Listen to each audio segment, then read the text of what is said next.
Good evening and welcome to Bowling Stadium on the campus of Nordonia High School here in Nordonia for the CVC TV pregame show. I'm Logan Batoski, and the presenting sponsor for today's pregame show is Anna Chippa of Career Coach Services. Career Coach Services helps individuals find meaningful work in today's tough economy. Whether you're a student deciding your career path, a parent hunting for a new job, or a person wanting the last hurrah before retirement, we are here to support you. We help you start a rewarding career in 5 to 9 weeks instead of 5 to 9 months that aligns with your passions and pays you what you're worth. Anna Chippa is a Kirtland High School 2014 graduate and certified career coach. For more information or to book a free consultation with Anna, go to careercoachsvc.com. Again, that is www.careercoachsvc.com. Joining me tonight are a pair of reporters, one for each team. I have John Kemp from the News Herald, who is covering Kirtland this year, and I also have Alex Titchener of the Daily Record in Worcester, who has been covering Dalton this season. So both of them will be kind of giving a brief rundown of each team. Alex, we'll start with you with Dalton. What should we expect to see from the Bulldogs tonight? Well, they like to run the ball, like a lot of high school teams. They've really become a different team during the last 6 games, which they've run off a 6-game winning streak. They lost to Hillsdale, which was kind of a middle-of-the-road playoff team there in Week 6, and from then on, they've just bowled over teams. Just nobody's come close to them. They have a couple different running backs. They have a good defense. Just a really solid football team with not a lot of glaring weaknesses.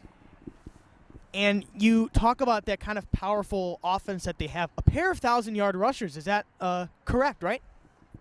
That is correct. Grayson Siders, who's a junior, and Sammy Tomlinson, who's a sophomore. Neither of them really even played offense last year, which is kind of crazy. And, they played early in the year, and those guys were still trying to find their footing. And now, like you said, they're 1,000-yard rushers, so they've really kind of found that groove. And they're both very solid. They run hard. They're not going to be Barry Sanders out there, but they'll run into you and they're going to make you tackle them. So certainly sounds like a pair of physical backs for those two for Dalton. Again, this is the CVC TV pregame show. Once again, presenting sponsor for tonight is Anna Chippa of Career Coach Services. John, we'll go over to you now for Kirtland. Now, CVC TV, they have definitely seen action of Kirtland in recent memory, but you've been covering them throughout the season. What should we expect to see from the Hornets tonight in the regional semifinal? A lot of the same that we've seen in the entire Tiger Laverty career here, where they just run the ball effectively, set up a timely pass now and then. They've got a 1,000-yard rusher and Tommy Gogolin. Rocco Alfieri, who's their leading scorer, is on the doorstep of 1,000 yards. And then once the defense gets sucked in a little play-action pass, and freshman quarterback Jake Laverty has been really good about hitting the long pass with Gino Blasini, who's averaging more than 20 yards a catch. So that's what they do offensively. Let's be honest, they're going to run the ball tonight. It's cold, and they'll take a couple shots, but it's cold. They're going to run the ball tonight. And defensively, they just really get up in the box, and they pressure. The middle linebacker, Phil Laverty, is the leader. He's got more than 125 tackles going into this game. He's an All-Ohioan from last year. And the thing that they've got that's a real benefit for him is they've got 2 All-Ohio cornerbacks that are back. Tommy Gogolin on one side and Will Sale on the other. So when you can cover that well on the outside, you can almost sneak 9 other guys up in the box to take away the run and basically say, okay, if you're going to beat us over top, you're going to beat us over top, but you're not going to run the ball on us. And that's really the aggressive defense that Ryan Beeler, the defensive coordinator, runs. So it's worked so far. You look at it, they've won, came into the season, with a chip on their shoulder after having a long winning streak snap last year. They really haven't been tested this year. So it'll be interesting tonight. This is a very formidable Dalton team. Historically, a punchy-in-the-mouth type of football program they have. The Bulldogs have always been that way down there. And I think that, if Kirtland's going to have to stop the run tonight, and I would imagine that, Alex, you would probably say the same thing. Yeah. Who's going to play some run defense tonight? That's going to be the biggie. Yeah, it's going to be a lot of whoever runs the ball better, I think, will win. And so we kind of talk about both of these teams, really primarily ground games for both of these sides, a pair of physical teams in this regional semifinal. What do you think, I'll start, Alex, with you for Dalton, what are the Bulldogs going to have to do to win tonight's contest over a very formidable Kirtland team? Well, I think it's going to be hard to go position for position with Kirtland, with the depth that they have, with the talent that they have. I think they're going to have to hope for 1 or 2 turnovers. and just hold on to the ball as much as they can. You know, Dalton has a great offensive line. They're big, they're athletic. If they can keep Kirtland's defense on the field as long as possible and try to wear them out as much as they can, that's what they're going to want to do. But I think turnovers, they're going to have them, or they'll probably end up losing. And, John, I'll ask you the same question. This is a strong Dalton team that Kirtland's facing. The Hornets faced the Bulldogs back in 2016 as well in those playoffs. What is Kirtland going to have to do to keep the winning train going? I think a lot of it just comes down to defense because Dalton's bigger than them in the line, the offensive line. Get them behind the sticks, get them in third and long situations, make them have to throw the ball, which might not be their strongest suit, and then they can just pin their ears and come after them. And I don't think that the Dalton will have enough time to throw the ball deep downfield because Beeler's defense just gets after you so quick, so fast. They're going to shoot linebackers. They're going to get in their face. But I think the biggest thing for Kirtland is they just have to play good defense. Stop the run, put them in third and long situations. And also just have learned that for the coin toss, Kirtland won the opening toss. They've elected to defer their choice to the second half. I know we've talked a lot about both teams' strengths and what their identities really are, but I'll ask for both sides, who could potentially be a wild card type of player? Maybe somebody not quite expected who's been very prominent as of late who could maybe make a difference for tonight's game. Alex, I'll start with you. Well, having a quarterback be a wild card is kind of dumb, but I think Dalton's quarterback, Colin Pearson, is kind of an X factor tonight. I think he's going to have to make some plays. He's going to have to make those easy throws. Because I've seen a lot of games in the cold like this, a first-year starter who just throws it at a wide-open receiver's feet, and, you know, a drive dies because of that, or a drive dies in the red zone, they turn it over on down. So those little screen passes, those little 8-yard, outs, I think completing those and making those easy plays for Dalton's quarterback is going to be as important as anything. And, John, I'll ask you the same for Kirtland. Who's somebody maybe kind of an X factor, a potentially game-changing performance, maybe not somebody who's been very prominent this season? McGuire Boyd. I think he's had a tremendous year. He got injured last year, had that terrible hip injury, had surgery. He's played well of lately. I think him in the run game of stopping the run in the trenches, he got a big one. And look to him on offense. You get into a short yard situation, maybe give it to him in the goal line, and he's got some speed to get away. But McGuire Boyd is one who I'd look for tonight.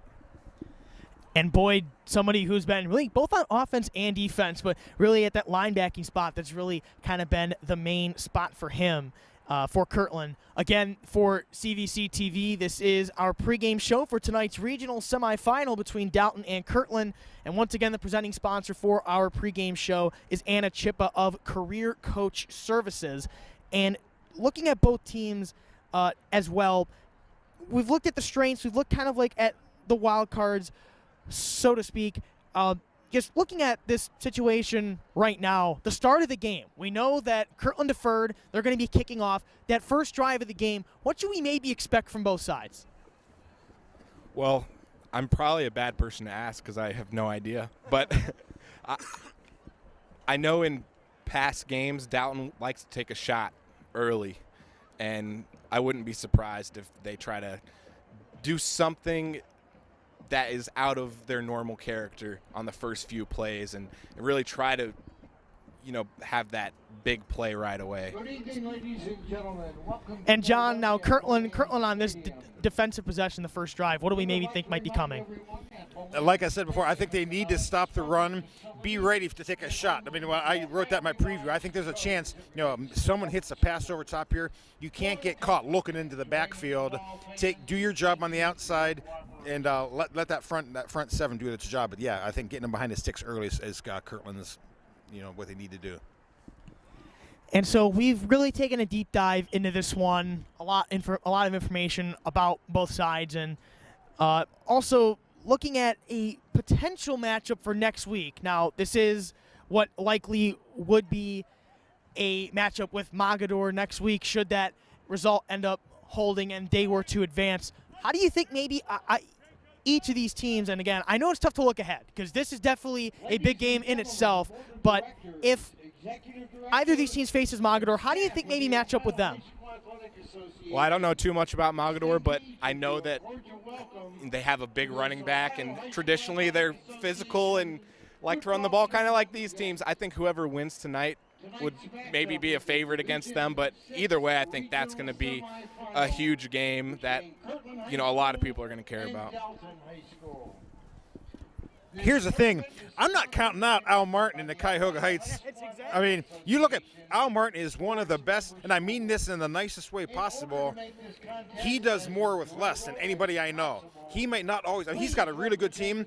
They always play above their heads. I mean, he is one of the best coaches. I'm not ruling them out tonight against Mogador, but if it is Mogador, then I think that you're going to have to stop the running game. But again, Kirtland does that. So, I mean, I think it would be a really, really good game. And Mogador remembers a couple years ago, they should have had Kirtland. They dropped the ball running in on an uncontested touchdown. They remember that. They should have had Kirtland a couple years ago. So they're going to be motivated for that game. But I would not count out Cuyahoga Heights tonight. And again, that is the other semifinal, Region 21. It's Cuyahoga Heights Red Wolves against the Mogador Wildcats.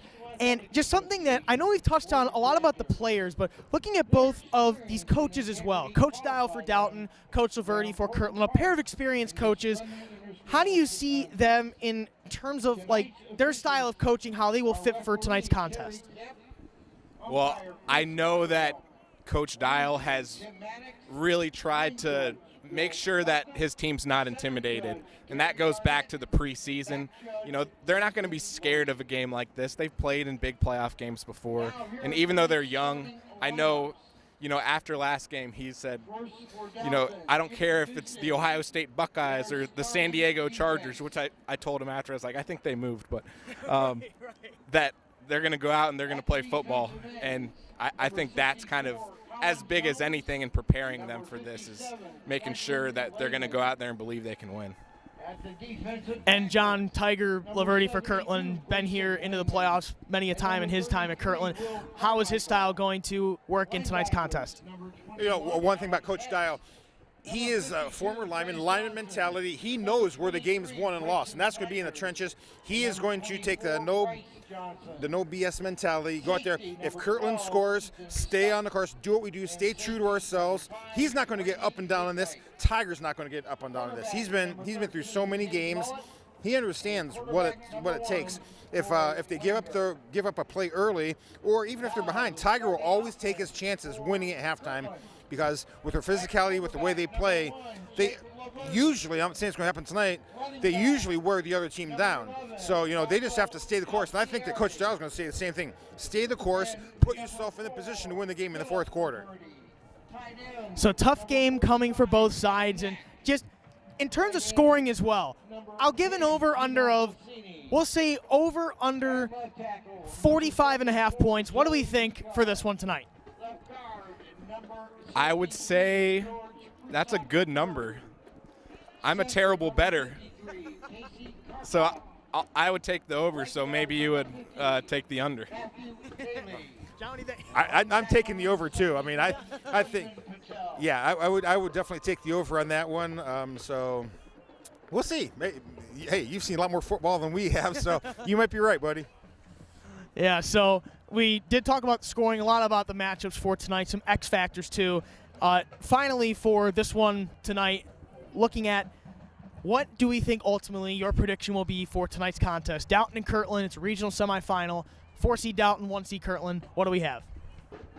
Well, I hope no Dalton people are watching this, but I would take Kirtland if I had to take anybody.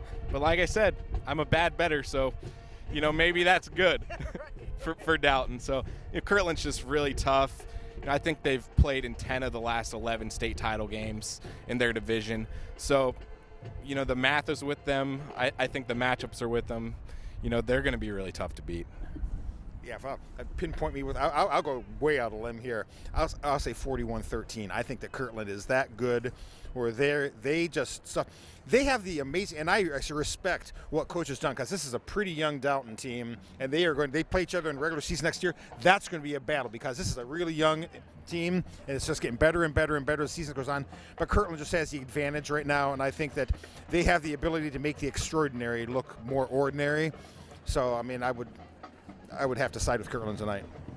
So we'll have to see what happens for tonight. Thank you both for joining us on the CVC TV pregame show. Again, the presenting sponsor for tonight's pregame show is Anna Chippa of Career Coach Services. Career Coach Services helps individuals find meaningful work in today's tough economy. Whether you're a student deciding your career path, a parent hunting for a new job, or a person wanting the last hurrah before retirement, we are here to support you. We help you to start a rewarding career in 5 to 9 weeks instead of 5 to 9 months that aligns with your passions and pays you what you're worth. Anna Chippa is a Kirtland High School 2014 graduate and a certified career coach. For more information or to book a free consultation with Anna, go to www.careercoachsvc.com. Again, that is www.careercoachsvc.com. And we'd also like to thank Kevin Eilerman of Nexus Software for their support of today's pregame show and for their support of the Hornets all season long. Nexus Software, banking's device management expert since 1985. Learn more about Nexus Software by visiting their website, www.nexussoft.com. John, Alex, thank you so much for your time. Thank you. Have a great night tonight reporting the game for both sides. And I'm your host, Logan Batoski. I'll be on the call down in the press box in a few short moments here on CVC TV.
Good evening, ladies and gentlemen. We are so excited for this contest between your Kirtland Hornets and the Dalton Bulldogs.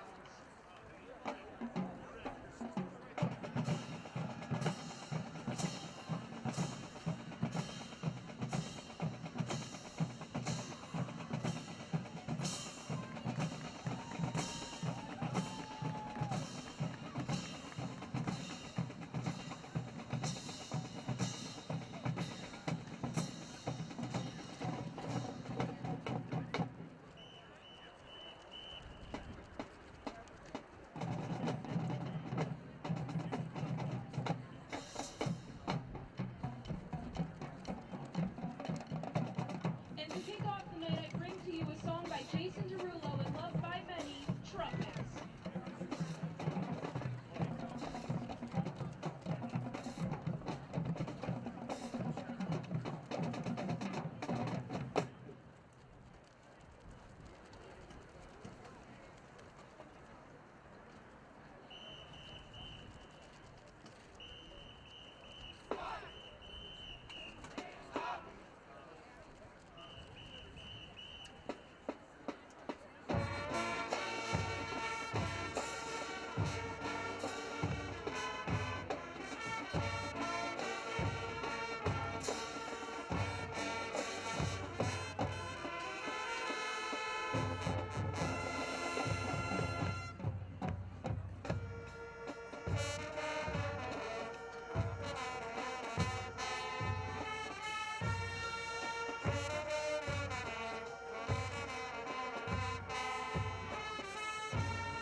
Ladies and gentlemen, please rise and remove your hats for the playing of our national anthem.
Good evening and welcome to Dalton Stadium on the campus of Nordonia High School here in Nordonia. We're getting set for tonight's Division 6 Region 21 semifinal between the 4 seed 10-2 Dalton Bulldogs and the top seed 12 and 0 Kirtland Hornets. I'm Logan Petoskey alongside my broadcast partner Anthony Alford tonight, and we are in for what should be a physical game tonight. Yeah, physical game tonight. I'll tell you what, hot ticket to town. Very hot ticket to town. There's a lot of excitement for this game, not only just because it is a playoff game, but a lot of anticipation with what's going to happen here today. A lot of physical play that's expected here tonight. So this should be a fun playoff football game. And Kirtland won the opening coin toss, as mentioned on the pregame show. They elected to defer their choice to the second half, so it will be, barring any crazy kickoff circumstances, it will be starting with football. And what's crazy, I'm glad you mentioned like the crazy kickoff circumstances. Of course. Because Logan, both of these teams, they're going to try to look perhaps to steal possessions, and it starts with special teams. And it's amazing how in playoff games, big games like this, what happens with kickoff, what happens with directional kicks and short, unanticipated kicks, it could make a difference in the way this game turns out. And I was calling the John Carroll football game earlier today, and what happened was John Carroll scored their first offensive drive. They had a kickoff, bounced towards John Carroll, unique spin on the bounce and the kickoff. They recovered that kickoff as soon as that play happened, and they end up scoring shortly later. So anything can happen on these kickoffs. Very interesting, too. And, again, because of the cooler weather tonight, too, it's going to be a different spin, Logan, to the football. And that's going to also make a difference in how the ball is going to be kicked here tonight. But, again, it's going to be a big-time football game. And it looks like we are just waiting for both teams to ultimately take the field here. It almost looked like Kirtland's sign was going to be having a mind of its own, maybe traveling over towards one of the end zones. Yeah, that wind was certainly picking up. Oh, it was, and that's going to be a challenge. Just being down on the field, I know you just did the pregame show just a little bit ago, and the elements and how the wind's going to kind of pick up. It's not, Logan, I wouldn't say it's like heavy winds, but it's enough to make enough of an impact. And you mentioned it here with the sign and the pregame, just maintaining it, and we'll see how these teams are able to handle it. We'll certainly see if they are, and these are a pair of teams. Now, they are able to throw the ball when they need to, but both of these teams definitely centered on the ground game. Yeah, the ground game is going to be critical, and it's not even just necessarily, snap, hand the ball off, go from there. It's who's going to get the football in the backfield. I think it's going to be a challenge. Look at the Bulldogs defense. The thing to watch with the Hornets offense, and Logan, you know this covering the Hornets all season long, who exactly is going to get the football in the backfield? You got a lot of guys in the backfield who's capable of not just carrying the football, but getting a lot of yards behind them, especially their offensive line up front. So that's going to be a challenge, especially for the Bulldogs defense. Yeah, that certainly will be. Kirtland again. Multiple featured backs really for the Hornets. You have Rocco Alfieri, but then also Phil Laverty, Tommy Goglin, Gino Blasini. Those are all players that they get a fair amount of carries this season. Tommy Goglin, though, leading the way for Kirtland with 1,002 yards rushing, 11 touchdowns this season. But looking at Dalton on offense as well, again, their ground game, that's centered around a pair of running backs, a junior, Grayson Siders, and the sophomore, Sammy Tomlinson, both over 1,000 yards each. Yeah, and that is a 1-2 punch that the Hornets are going to have to watch here tonight. Because, again, it's the speed that they provide. And also the key is also going to be, watch as well, like the jet sweeps, trying to establish who's going to get those responsibilities. This part of the year, Logan, as you know, assignment football, maintaining your assignments, doing the things that you need to do and not trying to play hero ball, those little things make the difference in how the running game is going to be impacted. I will say this, though. That is a nice sign there on the field. Yeah, it certainly is. So Kirtland's, they're saying, her Bulldogs bark harder than they bite. Hornets are here and ready to fight. No, so just a little bit of a slight, the nickname, it looks like. Yeah, it is. And, yeah, they're coming out to the field. Yeah, both sides. Lots of energy looking like on both sides. Hornets go through the side. They are the top seed, so they do get that, I guess, more of the on-field grand entrance, the big side. But Dalton, they made their way on the field. Lots of energy, again, on both sides. Now, my question, Logan, is it the team's responsibility to make sure the entirety of the sign falls down? You have a big sign like that. Right, yeah. And then, you know what? I mean, just sometimes sometimes what you might see happen, I mean, depends on what the sign's made of. Even players who try to run through the sign, they can't quite get through yet. Nope. They got to just, maybe use a flag, poke through the sign or something. But you just hope you don't trip over the sign. No, you certainly hope That's not. something that usually would happen to me. I mean, trip over, it'll be a problem. I've definitely seen that before. I think maybe even once might have happened for a Kirtland game. I think the flag might have got caught on the top of the sign or something like that. I feel like that might have happened at some point before. But that's Brandon Whedon all over again. Oh, man. Oh, yeah. Yeah, got stuck under the flag, remember, a few years ago. Whedon, the former Cleveland Browns quarterback. So both teams taking the field here, and tonight's broadcast has been supported by Career Coach Services, the presenting sponsor for today's game. Career Coach Services helps individuals find meaningful work in today's tough economy. Whether you're a student deciding your career path, a parent hunting for a new job, or a person wanting the last hurrah before retirement, we are here to support you. We help you start a rewarding career in 5 to 9 weeks instead of 5 to 9 months that aligns with your passions and pays you what you're worth. Anna Chippa is a Kirtland High School 2014 graduate and certified career coach. For more information or to book a free consultation with Anna, go to www.careercoachsvc.com. Again, that is www.careercoachsvc.com. So the Hornets are set to kick things off here. Nick Barisic, the kicker for Kirtland. We've seen a variety of kicks from him this season. He's once in a while gone to just that low bouncing squib kick, but he's able to get some leg into it. You almost kind of don't know what to expect. You don't know what you're getting game to game. And especially, too, it's going to be critical for the guys up front. For the Bulldogs, they got to be ready in all places on the field. Every line has to be ready to go. And a trio of returners deep for Dalton here. Getting set for this regional semifinal matchup. Kick returners this year for Dalton: Ethan Stutz, Sammy Tomlinson, and Cade Mullet. Barisic gets into this one. Fair amount of leg. Fielded by the Bulldogs at their own 13-yard line, and a fairly decent return. Taken down at about the 30-yard line. Looks to be the return man for Dalton. That was Cade Mullet on the return. And that is where Dalton will get things going. They are led out onto the field by quarterback Colin Pearson. Yeah, and Pearson, the juniors, young man, going to be leading this offense. And it's going to be critical here for the Bulldogs. You're on offense. Get a good sustained start here, Logan. 1st and 10 for the Bulldogs. They'll go with the I formation here. And a fullback dive, stonewalled. Not much going there for the Bulldog offense. Getting that carry was the junior Grayson Siders. Again, this season, over 1,200 yards rushing and 21 touchdowns, but he got stuffed right there, a gain of 1. And on that defense, just driving through, it's going to be critical. Offensive line's going to have to drive down the field there, but got to keep that going. Trip set, Pearson hands off to Siders again. He goes airborne. And once again, that interior of the Kirtland defensive line really limiting the damage he can do there. And that defensive front being led by David Patel, Will Bates, and company on that play already brings up a 3rd down after the gain of 3. Kind of a risk leaving your feet this early in the game. It's always a risk leaving your feet early in the game here. But for Kirtland, this is a good start so far defensively. Keep it locked in. Secondary needs to be on their P's and Q's. So now a 3rd down and 7 for the Bulldogs. Siders goes in motion. A quarterback draw. Pearson, fair burst of speed, but he will end up short of the 1st down. He'll be taken down at the 38-yard line, and that's a 3-and-out for Dalton, and here comes the punt team.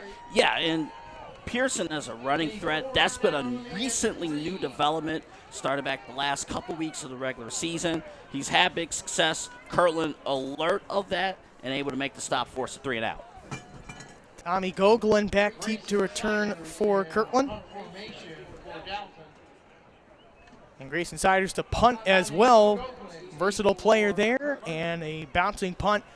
No return chance for Gogolin, and a fair roll for Dalton. They'll down it at Kirtland's own 24, and that is where the freshman Jake Laverty and the Hornets will get things rolling to start tonight's contest on offense. And Logan, for those who have not seen the Hornets at all this year, you are in for a treat. And it's going to be a unique style of offense, an offense that's led to multiple years of success, It's going to be a matter of, again, who's exactly is going to get the football. You got to know what they're going to do, but you don't know which way they're going to go. You don't know how it's going to happen and be set up. But this is going to be very unique to watch. We'll see if the Bulldogs are up for the challenge. Lots of multi-talented athletes on this Kirtland side, and the 1st and 10 from their own 24-yard line. Laverty under center. It's a toss sweep to Rocco Alfieri, who gets a fair burst of speed, and he's still going near midfield. Eventually brought down around the 45-yard line. A big gain there for the Hornets. First down and much, much more. And so, if I'm defending the Hornets, the first thing I'm expecting, is just a close offense, just everyone tight. So what do they do on first down? They spread everyone out. Spread everyone out. How do you develop containment when everyone's spread out on first down? Trickery to start here for Kirtland. Really makes the defense think. That was a gain of 31 from Rocco Alfieri. Another toss sweep. This one, Tommy Gogolin to the left side this time, and he tries to find the edge. He'll be escorted out of bounds at about the 39, make it the 38-yard line. So there's 7 yards on that play, 2nd and 3. And the cool thing about this offense, what they're going to do as far as running the football. It's cool to watch, and we'll see how this game develops. The game within the game as far as who's getting which blocks out of the backfield. It's going to be cool to see how that all develops. And this is a Kirtland rushing attack, over 3,600 rushing yards as a team. Toss sweep to Alfieri, and he will bowl his way to the 35-yard line. That should be just enough for a Kirtland first down, and we'll see what the spot exactly is. Very, very close to the line to gain. And it looks like he's going to be just short, so it's now going to be 3rd down. It says 3rd and 1, but it's really 3rd and a half a yard. Laverty with a quarterback sneak. Forward progress might have gotten the 35, but a huge play from that interior defense. That was Quentin Lehman, the senior defensive tackle, dragging Laverty way back. But that forward progress, barely enough for the first down. That's all Kirtland needed. Yeah, just enough for a first down. Keep that going. Lehman, who made the play just now, made the tackle the play before. He's trying to maintain containment, but it's tough. The Hornets, you got to play all 4 downs against them. And they're going to go with a trip set to the right. Laverty to Alfieri. This play worked a couple plays ago for Alfieri and gets a couple of yards here to the 30-yard line, but we do see a flag fly right about where Alfieri was tackled. Yeah, we'll see what the penalty's going to be again.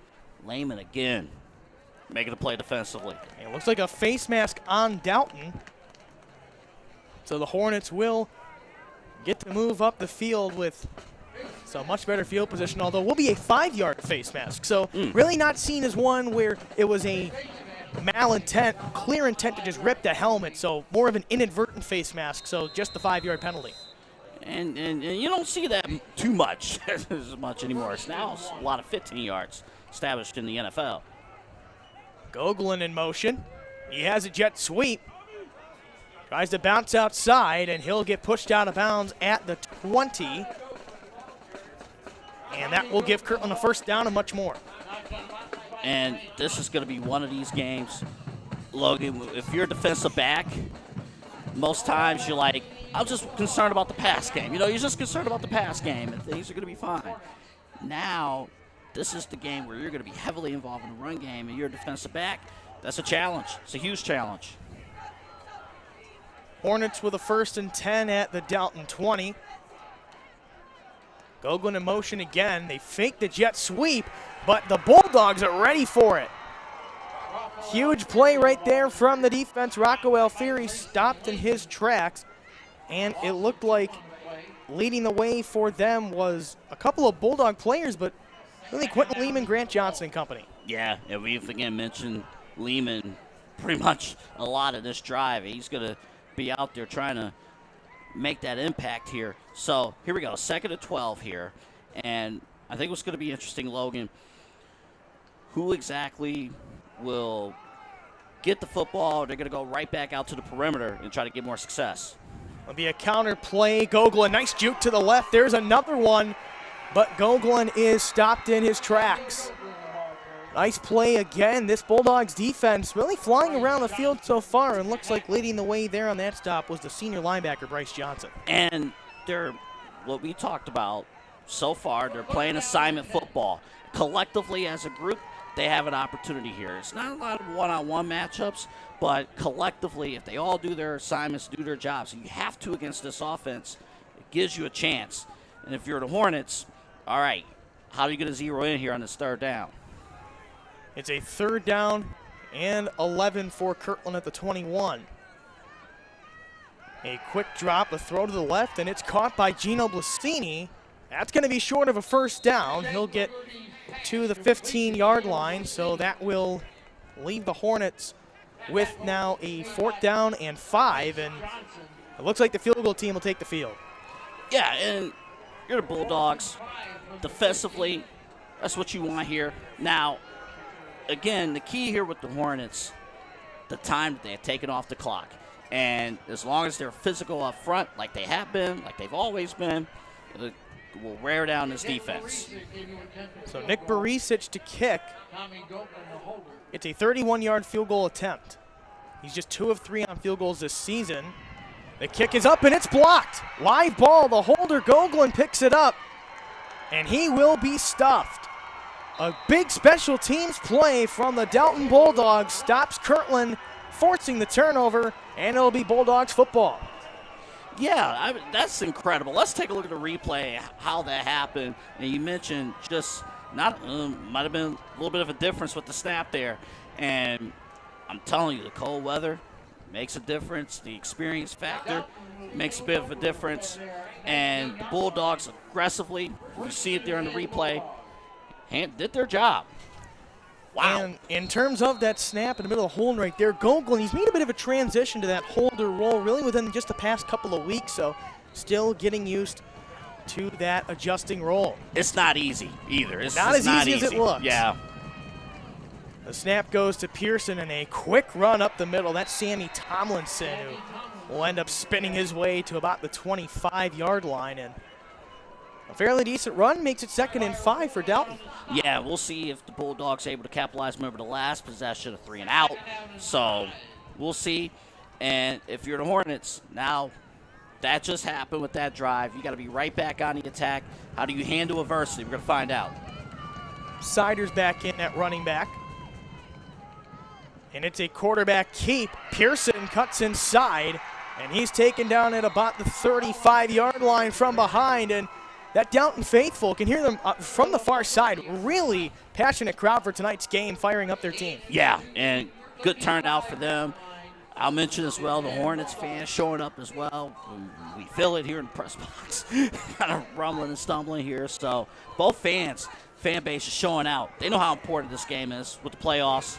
Seniors, it's big time. They certainly do. Yeah, we hear that rumbling from the Kirtland side. It's a run up the middle again, Tomlinson, and gets a few yards right there. And really, often so much of the time, calling Kirtland games as well, just so many times I try to pinpoint one player who makes a tackle. It's almost impossible to do it because they live up to that swarming name. Yeah, they do. And you're going to see as this game materializes, so many of those guys are coming in and out, and it's possession by possession. So it's a lot of guys that's capable of going out there and performing. Siders gets the carry. He'll go off tackle, and a nice play made there. A couple of Hornets in on that stop. Looks like Phil Laverty was one of those to snuff out the football, and boy, a fantastic season for him this year. Video game type numbers, 128 tackles and 25 tackles for loss in just 12 games of work. That's incredible. That's absolutely incredible. Being a leader of this team and performing as well. I was just saying, like, I cannot wait to watch him perform tonight, and I think he's going to show out. Critical juncture for the Bulldogs, 3rd down and 5 near midfield. Pearson, it's a design QB run, and Kirtland will stop him for no gain. And it looked like, again, Laverty, another Hornet in to stop him as well. That forces a 4th down, and again, the punt team takes the field for the Bulldogs. Yeah, and again, we talked about in the last possession, you know, the Bulldogs, they want to utilize Pearson as a running threat. He is an athlete. He is able to do that. But the Hornets swarming defense, as you mentioned, Logan, and it proved to be true here on that third down. Bit of a high snap, and that punt almost blocked by Gino Blasini.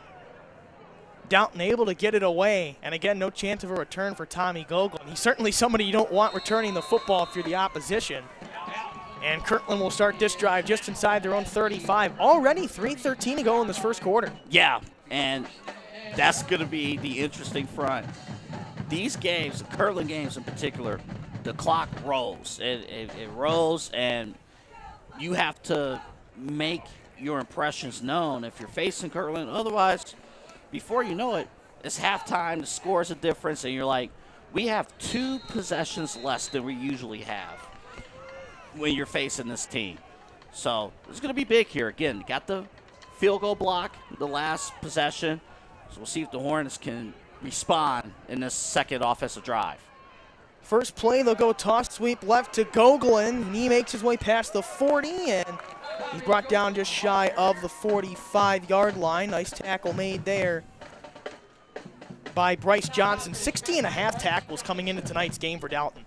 Yeah, and he is an impact player. He does that. He's going to be needed. He's going to be needed for hits and also for containment purposes as well. Hornets go with the I formation, run up the middle to Rocco Alfieri, and he somehow makes his way near midfield. He just got swallowed up by a lot of those Bulldogs, but those legs did not stop for Alfieri. Logan, do you like leg day in the weight room? I certainly did when I was playing back in the day for sure, but it certainly seems like he participates often. Yeah, because I know a lot of people don't. You're right. You're a lot right. of people do not like leg day, and sometimes it shows. But you're right, though. You made a point there. It looked like that play was going nowhere, and somehow, some way, sneaking in an extra 2 yards, just moving with your legs, and it showed there. Breakout season for Alfieri. 16 rushing touchdowns on the ground. He gets the call here, cuts inside. It's a first down and more for the Hornets, as Alfieri is in the Bulldogs' territory all the way to the 43-yard line. I'll tell you what, watch 73 on the offensive line. I'll tell you what, these last few plays, when he gets out, he gets the established blocks, and it has a huge impact when he makes those blocks to clear the path out. And there's a reason why. What, last season, first team All-Ohio, that's what's going on there? First team All-Ohio last season, recently committed to play football at Gannon University. Alfieri in motion, Laverty to throw. I haven't seen that too much tonight, and it's caught. A big gain there for the Hornets. Nice grab there on the right side by Tommy Gogolin. Where isn't Tommy Gogolin on the field for Kirtland? It's another Hornet first down. And it makes the job so difficult again if you're the defensive back, because now, again, you're so involved with the running game. You're so involved, and all of a sudden, he sneaks behind you. And that's exactly what happened there, and the Hornets on the move. Nearing a minute and a half to go in this first quarter. Still scoreless between Dalton and Kirtland. Call goes to Gogolin again, shuffles his feet. He's to the 15, now to the 10, and he's chased down. Touchdown saving tackle made near the 5-yard line, and that looked to be Johnson again on the stop, but Kirtland knocking on the door for tonight's first points. Yeah, let's take a look at the replay here. Watch the kickoff block. Oh, that kickoff block was beautiful. It was beautiful on the outside, and that set up the open run there. The speed, too, out of the backfield, huge. And off left tackle, Alfieri made his way near the goal line, but this Dalton defense not making things easy for Rocco Alfieri. A couple of players in on that stop, including the safety Ethan Stutz. Yeah, Jones in there as well, and Hornets are going to get right back on the attack. I think they have to. I think it's the right move. They'll go single back, quarterback sneak. Laverty turns the legs. Very, very close to the goal line, and he is in. Touchdown, Kirtland. 6-0 ball game, 46 seconds to go in the first quarter. Better late than never for the first points of the night, and they go to the Hornets. But Logan, they had to work hard for those points. They had to work very hard for those points. But it's their DNA. This is what they do. This is what they do. They work hard for their points, and it showed their offensive line moving down the field. Nick Barisic, he'll kick the extra point. Remember, Kirtland had a field goal attempt blocked earlier in this first quarter. Barisic's kick up, it's low, but it is no good. Wide to the right, and that is for Barisic, his 9th missed extra point of the season. So 46 seconds to go in the first, and it's 6-0 Kirtland. A little bit of trouble with the snap, and that's a work in progress. But I'll tell you what, the offensive drive itself, Logan, just the way, moving down the field, the kick-out blocks that's needed, and it's the game within the game. It's not just, just hand off, run the football, you'll be fine. It's every play defensively, the Bulldogs have to swarm. They have to own their assignments. And if that doesn't happen, you're going to get big yardage if you're the Hornets. So far, that happened in that last drive. And a lot of that yardage on the ground, just for some quick perspective, Anthony, in this first quarter, Kirtland already 14 carries, 100 rushing yards. We're not even through the first quarter yet. Incredible. Absolutely incredible. But that's what they do. Even against tough competition, it's exactly what they do. That ground and pound mentality for the Hornets. Jake Laverty with his 5th rushing touchdown of the season, a quarterback sneak. Those are the first 6 points of tonight's contest. Barisic to kick. And it's away. That'll be fielded at the 10-yard line by the Bulldogs. Now past the 25 and tripped up near the 30-yard line. That was a fairly decent return from Cade Mullet of Dalton, and fairly decent field position for the Bulldogs to start this next drive, and they look to answer. Yeah, and they're going to have to answer, too, because now after the second offensive drive with the Hornets getting the touchdown, now they're moving, now they're operating. So oftentimes with the Bulldogs, you got to move, because if not, Hornets could take this one going.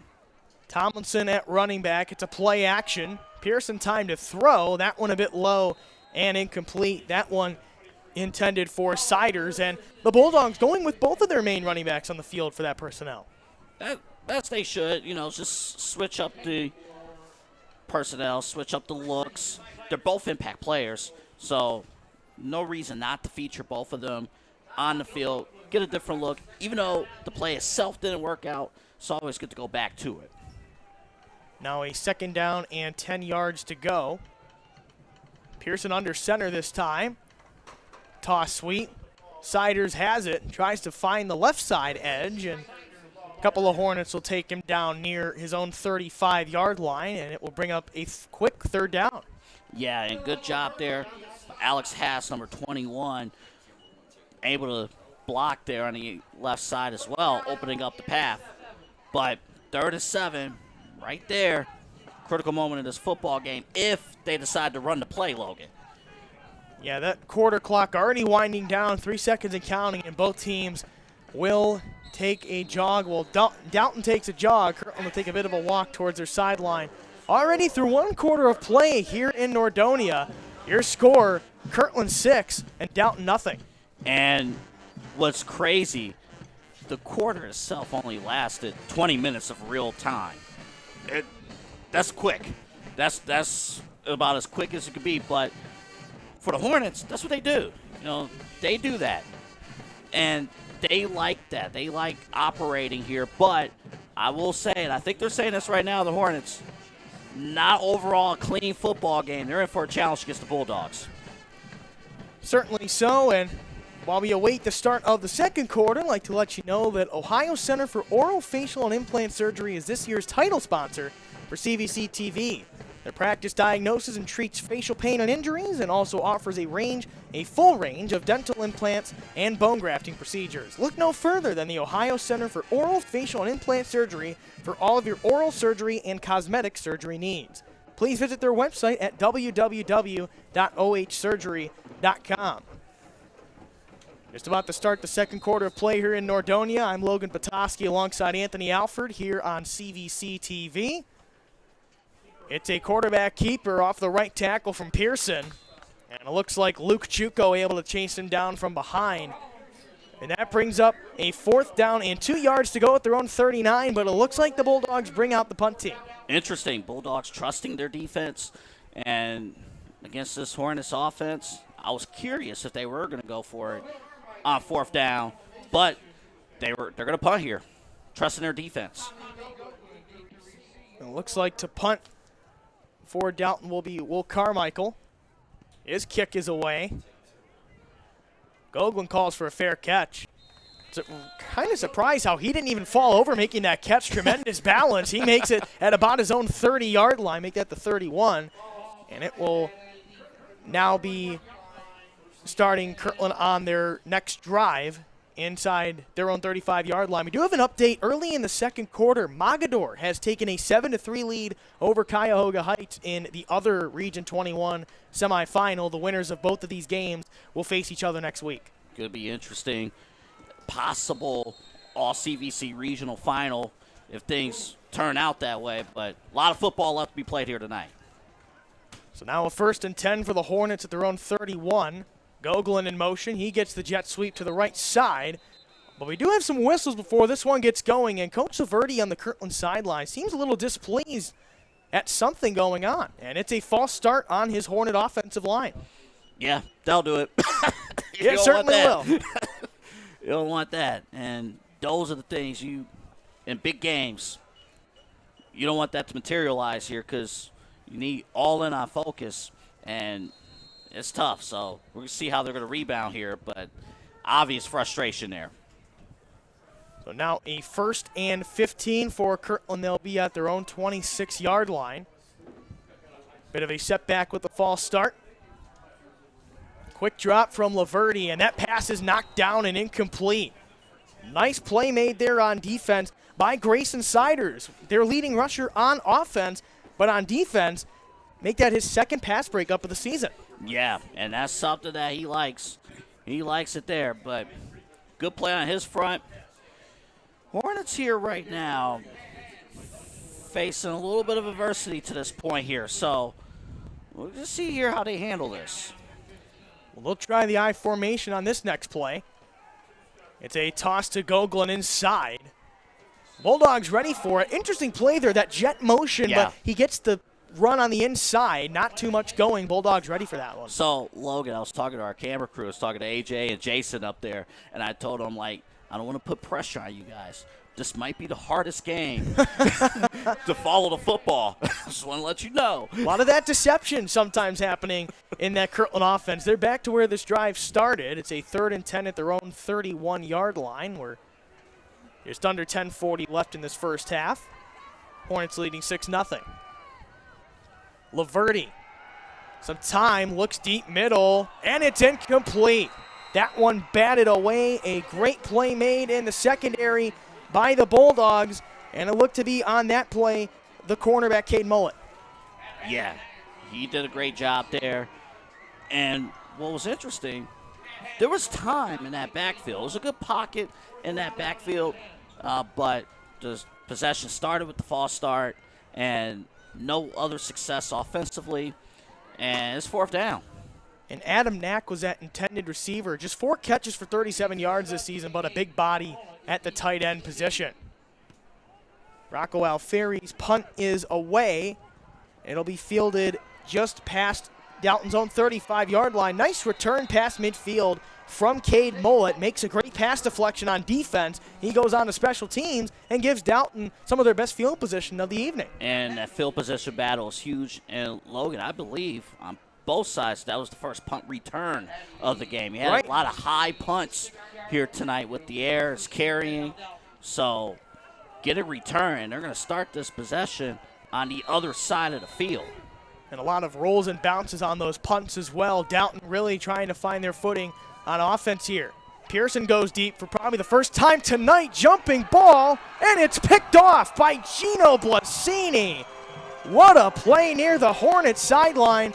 And there is a turnover forced by Kirtland. Let's take a look at it here. And I'll tell you what, I'll say this. Pearson throws a good football, but just highest point. Teach your DBs. Get the football at his highest point. That's exactly what happened there. And excellent job there defensively, getting the interception. And we was wondering how the Hornets were going to be able to deal with adversity. Just when you think you got them, they come right back. And they're back on offense. And Blasini also a wide receiver too, so using some of those wide receiver skills right there. 1st and 10, Kirtland. The toss sweep, Gogolin, who tries to maneuver through blocks, cuts inside, and he's forced down near his own 30-yard line. The other thing I'll mention too about that interception, you do want to see your quarterback kind of step into the throw, especially with this weather. You know, in the summer, you could probably get away with that because the ball will carry because of the heat. In the cold weather here today, compared to last week, I think it was a 30-degree difference in temperature between last week and tonight. So the ball is not going to carry as much as it did even last week. And that Northeast Ohio winter starting to rear its head into November here in Nordonia tonight. 2nd and 5 for the Hornets. Laverde goes under center. Another toss sweep. It's Rocco Alfieri this time. Breaks away from one tackler, but then he's met by another 2 for Dalton.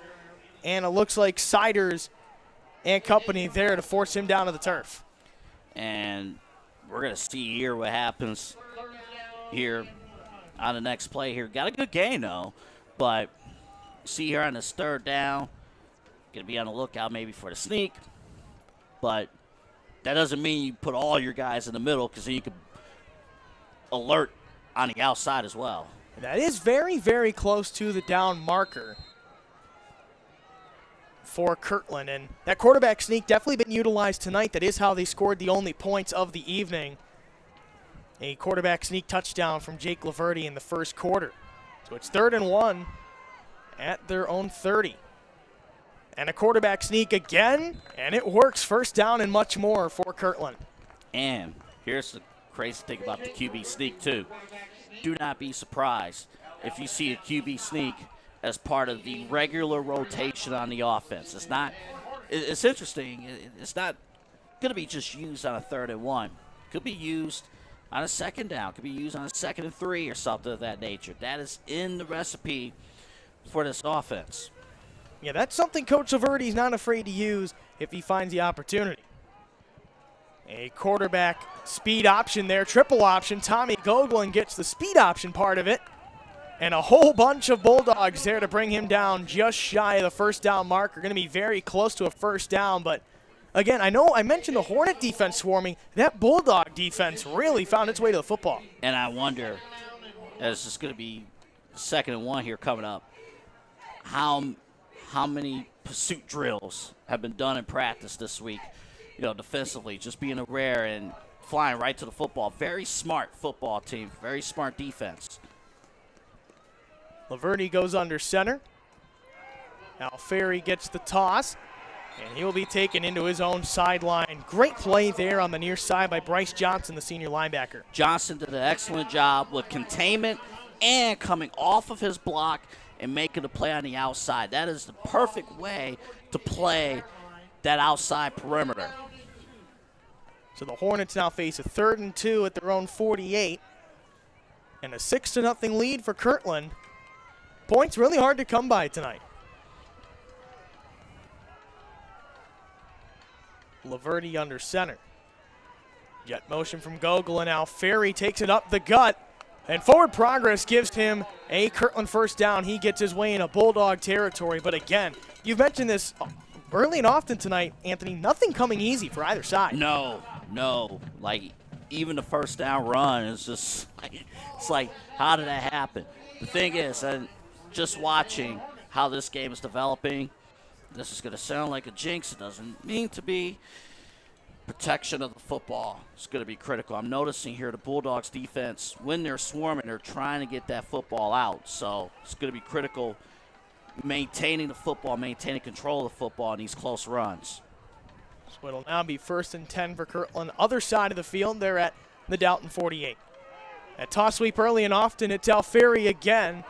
And he keeps fighting for yards. Look at him make his way near the 35-yard line. And a great play. He turned about maybe a 4-yard gain into a 1st down. Watch this physical run here. Let's take a look here on our CVC TV replay. Good blocking again, but that yak, the yards after contact, just bouncing and using that upper body strength to forward and get those yards. It's incredible. This is absolutely incredible to see that in action. And that's how you defend that. After the Bulldogs, they're swarming to the football, but you break those tackles, there's extra room. Gino Blasini this time in the backfield left side, and he is corkscrewed down to the ground near the 25-yard line. And that will be close to a first down. It'll be 2nd and a yard. And in the second quarter of the other regional semifinal, Mogadors extended their lead now to 14-3 over Cuyahoga Heights. Yeah, again, we'll be keeping track of that game as well. Again, ChagrinValleyConference.com, get all the scores, see all the action going on as well. Perry getting the job done. So get details of that also on ChagrinValleyConference.com. Laverty, quick drop. He looks deep on his right side, and that one is just short and incomplete. Blasini, the intended receiver, and he really, as of late, has become that favorite target for Jake Laverty. Yeah, he has, and it's seeing that develop, and they're trying to get that going here today, but I didn't even realize until, again, just look upfield, look at our scoreboard at the bottom of the screen. It's already 3rd and 1. It's just all these plays, you know, it takes a lot of time to develop and play out, and before you know, like, oh my goodness, yeah, 3rd and 1. Yeah, really going fast and slow at the same time, the pace of this game. 3rd and a yard. Quarterback sneak, Laverty goes again, and this one's going to be very close. Jake Laverty got pulled back immediately, but it looks like he may have just gotten that first down. Awfully close. I think the forward progress initially helped get the first down. And he indeed did get that first down. And again, really, that was 1 yard, but he had to fight very hard for that 1 yard. Look, I'll say this, credit the Bulldogs defense. You know, up front, they're front seven.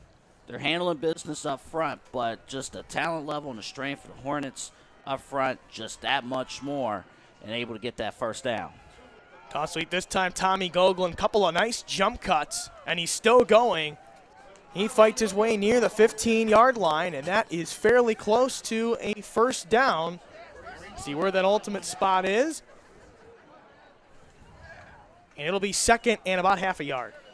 I thought he was going to be down a couple times in that play, but just keeping that going, just to speed. You think, though, I think a lot of times, for those who have not watched Kirtland, you know, you think like, okay, the way they operate their offense is just run and pound and do those type of things. You don't realize there is speed in the backfield as well. And when they get in the open field, it's just as dangerous out in the perimeter when they get that open field. 2nd and 1 at the 15. Laverty, it's a play action rolling right, and a near one-handed catch by Tommy Gogolin. He could not quite haul that one in. Nice coverage from the Bulldogs, including Cade Mullet on that coverage. That's a name we've been saying a lot tonight. And we have been saying that a lot, and just he's been flying all over the football, been at the right spots. And here we go, third and 1 again, and we're going to see up the gut again, maybe. Could be, if it's that predictable, do you do it anyway? We'll see what we're in for here. Kirtland in the Dalton red zone. It's an off-tackle run out Ferry, and he needed 1 yard for the first down. It looks like he just about got it, but again, this is a theme that's been going all night long. Not easy at all. It's just creativity in the backfield. It's the game within the football game. And notice again, Logan, how much clock is being worked off the board. And that's the frustrating thing if you're facing this Hornets offense. You think you got it. You think you're right there. You got a couple 3rd and 1 opportunities. And you do the right play, make the right decisions, and it's just the extra yard. So the Hornets this time, power I formation. Quarterback keep, Laverty goes to his right. Nice cut inside, and he takes a hard hit just past the 10-yard line. And again, so far, this is how, you know, it's been going, and now the Hornets are starting to tilt as far as the time of possession battle, which they didn't have initially. Now a toss sweep to Rocco Alfieri left side. He's whipped down to the ground just past the 5-yard line, and that ball might have come out. It did. It did indeed. A lot of Dalton players seem to think that they have that one. Let's see what the official ruling is. Definitely a lot of pointing from Dalton's defense. Still awaiting the final result of that scrum. But it looks like, at least for now, it will remain with Kirtland, and indeed it does. And we mentioned earlier in the drive, let's take a look again. This defense, they're looking to strip the football. They are looking for it. And kind of caught at the tail end of that, just getting the rip. And it's going to be important for these upbacks, for the running backs, to really hold on to that football. Don't get too comfortable with that football being loose. Now 1st and goal for the Hornets at the 3-yard line. Toss sweep Tommy Gogolin, nice burst of speed, and he's into the end zone. And that was Rocco Alfieri, rather. That speed made him look like Tommy Gogolin, but it's a Kirtland touchdown. It's just incredible, Logan, and we talk about how, we mention this all the time in football games. There's 5, 6, 7 plays that make a difference. Just imagine if that was a fumble and the Bulldogs would have got the football back. That didn't happen, and then almost immediately right after, in the end zone, and right now it's a 12-0 football game. That was something discussed in the pregame show. Turnovers could be a key factor. Kirtland has an interception. Going for 2. They're going to go for 2 here. It's a run. Gogolin this time has it for sure. And that ball comes out. And it looks like he was down just short of the goal line. Yeah, they ruled him down right before the goal line and right before the ball came out right after or before, but right there, that was that. So a 12-0 football game, Logan, and so far a blocked extra point, a missed opportunity, 2-point conversion. A little bit of a difference here so far. A difference indeed. 3:06 left in this first half. It's 12-0 Kirtland over Dalton. And again, tonight's pregame show was earlier before this broadcast, but it was presented by Career Coach Services, which helps individuals find meaningful work in today's tough economy. Whether you're a student deciding your career path, a parent hunting for a new job, or a person wanting the last hurrah before retirement, we are here to support you. We help you start a rewarding career in 5 to 9 weeks instead of 5 to 9 months that aligns with your passions and pays you what you're worth. Anna Chippa is a Kirtland High School 2014 graduate and certified career coach. For more information or to book a free consultation with Anna, go to www.careercoachsvc.com. Again, that is www.careercoachsvc.com. Barisic now to kick things off here. Fair amount of leg in here, fielded inside of Dalton's own 20-yard line. And eventually being driven back is Ethan Stutz. And the Bulldogs will start this next drive at their own 30-yard line. Exactly 3 minutes left in this first half. Yeah, 3-minute drill coming up here. A bit of a difference because in the Hornets' last offensive drive, 8-minute drive, just about an 8-minute drive after an interception, the amount of time they took off the clock. And this game just a little bit in terms of pace, a bit faster than the other regional semifinal. Cuyahoga Heights just missed a field goal, trailing 14-3, about 6 minutes to go in the first half of that one. Pearson rolling right, and that throw short and incomplete. His intended receiver there was his receiver number 10, Jace Eberly, and it'll be second down. Yeah, it's just trying to work and trying to get the timing down. It's been tough to this point. This is the point of the game. If you're the Bulldogs, this could make the difference in the football game. Staying locked in, getting the yards, and at this point, with the clock stopping, you don't want the Hornets to get the football back before halftime. Pearson in the shotgun. Hand off to Siders up the gut. Had a nice burst of speed getting into the second level. And it looks like Will Beers was in on that stop for Kirtland. It's a 3rd and 2, but one of the more productive plays for the Bulldogs tonight. Yeah, and they needed that. They definitely needed that, Logan. Just being able to run the football, the offensive line, driving down the field. And critical 3rd and 2 here with the clock rolling here. I wonder if they are going to keep it on the ground or risk it with the pass. Let's see, and it'll be a QB keep up the middle read option. McGuire Boyd, a booming hit on Pearson. But Pearson does get the first down, a hard-fought one at that. Smart play call that came with risk. You decide to run the football even with an option play like that. The risk is very, very high as far as conversion. But Bulldogs got the job done, but you are right about Boyd. That was a nice tackle. And now nearing 2 minutes left. Both teams with all 3 timeouts remaining in this first half. Pearson will do a play-action roll to his right. And a diving attempt at a catch, not quite hauled in there by his intended receiver on the far side, and it will now bring up second down. Yeah, and just tough there. Just trying to make that play, and that's something they're going to work out at halftime. Just getting that connection between quarterback and receivers. And that was Brady Hignite, the intended receiver, 346 yards and a touchdown receiving coming into tonight's action, and about 4.5 minutes to go in the first half of the other semifinal, 21-3 Mogador. Bubble screen right side, nearing midfield, and then some. A big first down play on a nice completion to Hignite. Missed that diving effort, gets the first down there. Yeah, good job there. Lehman, one of the guys blocking there, getting the job done offensively. And you talked about, can they execute a 3-minute drive? We're finding out right now, the Bulldogs. 5 wide for the Bulldogs, something we haven't seen too much tonight. Pearson to his right. It's caught. Nice catch by Stanley Tomlinson, and he'll venture his way a bit out of bounds into his own sideline. And the Bulldogs now really starting to find that rhythm here on this drive, venturing deeper into Kirtland territory.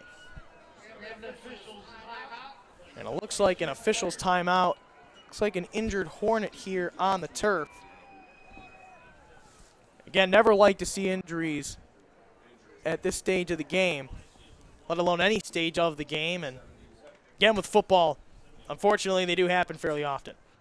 Yeah, and, tough game, and that's just what it is. And, these kids, they work very hard. We always mention on CVC TV about the trainers and, their role on the team, and, it's everyone's best friend, across all the sports as well. So we hoping that, injuries all good, and we'll go from there.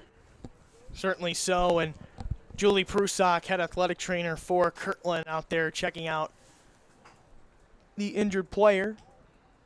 Try to let you know as soon as possible who that is for the Hornets. And we have 1:25 left in this first half. Dalton with all 3 of their timeouts still.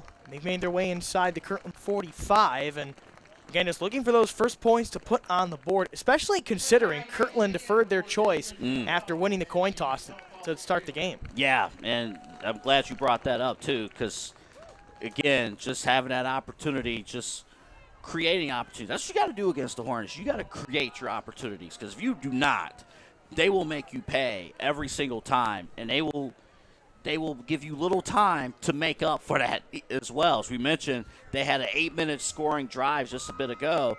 So the Bulldogs, they only have 3 minutes. They got the ball with 3 minutes left to go in this half.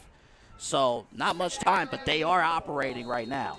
And that injured player for Kirtland was David Patel. He's been an integral piece of that interior defensive line, and he's able to walk off under his own power. Certainly a good sign, hoping he can return to the action soon. Second and short for the Bulldogs. It's a quarterback keep. Pearson, that read option working well. Pearson down the sideline, and he will scamper his way out of bounds near the 20-yard line. It'll be a first down for Dalton. And we was mentioning just recently Pearson as a running threat, and it started to materialize here, getting that opportunity. And good for the Bulldogs at this point. Now in the red zone, what an opportunity to score. Pearson coming into tonight, 153 rushing yards and a pair of touchdowns. So not necessarily a prominent runner, but able to run when he needs to. Now the fans getting into it right now. A lot of rumbling underneath us. On the Kirtland side, run up the middle to Siders. Grayson Siders, the junior, makes his way to, looks like to be the 21-yard line. And that gain of 4, again, it's the Bulldogs starting to move up the field, and Coach Dial using his first timeout of the night. The one thing I'll credit both teams, and I just want to mention real quick, we're going to have both marching bands coming up at halftime. We'll have that for you here on CVC TV. The one thing I want to mention, though, both offenses, they let the blocks develop, the running backs. They are smart runners, and they want those blocks to materialize. So, sometimes when you have guys in the backfield who are full of speed, it is so easy to say go. And these guys are letting their blockers do their jobs, and it's developing, and it's shown here on this drive, and the same thing on the Hornets side as well. And those offensive lines, both very physical tonight. And just looking at the Dalton offensive line in particular, that left side in the center, going from left tackle to center from left to right, you have 260, 260, and 250.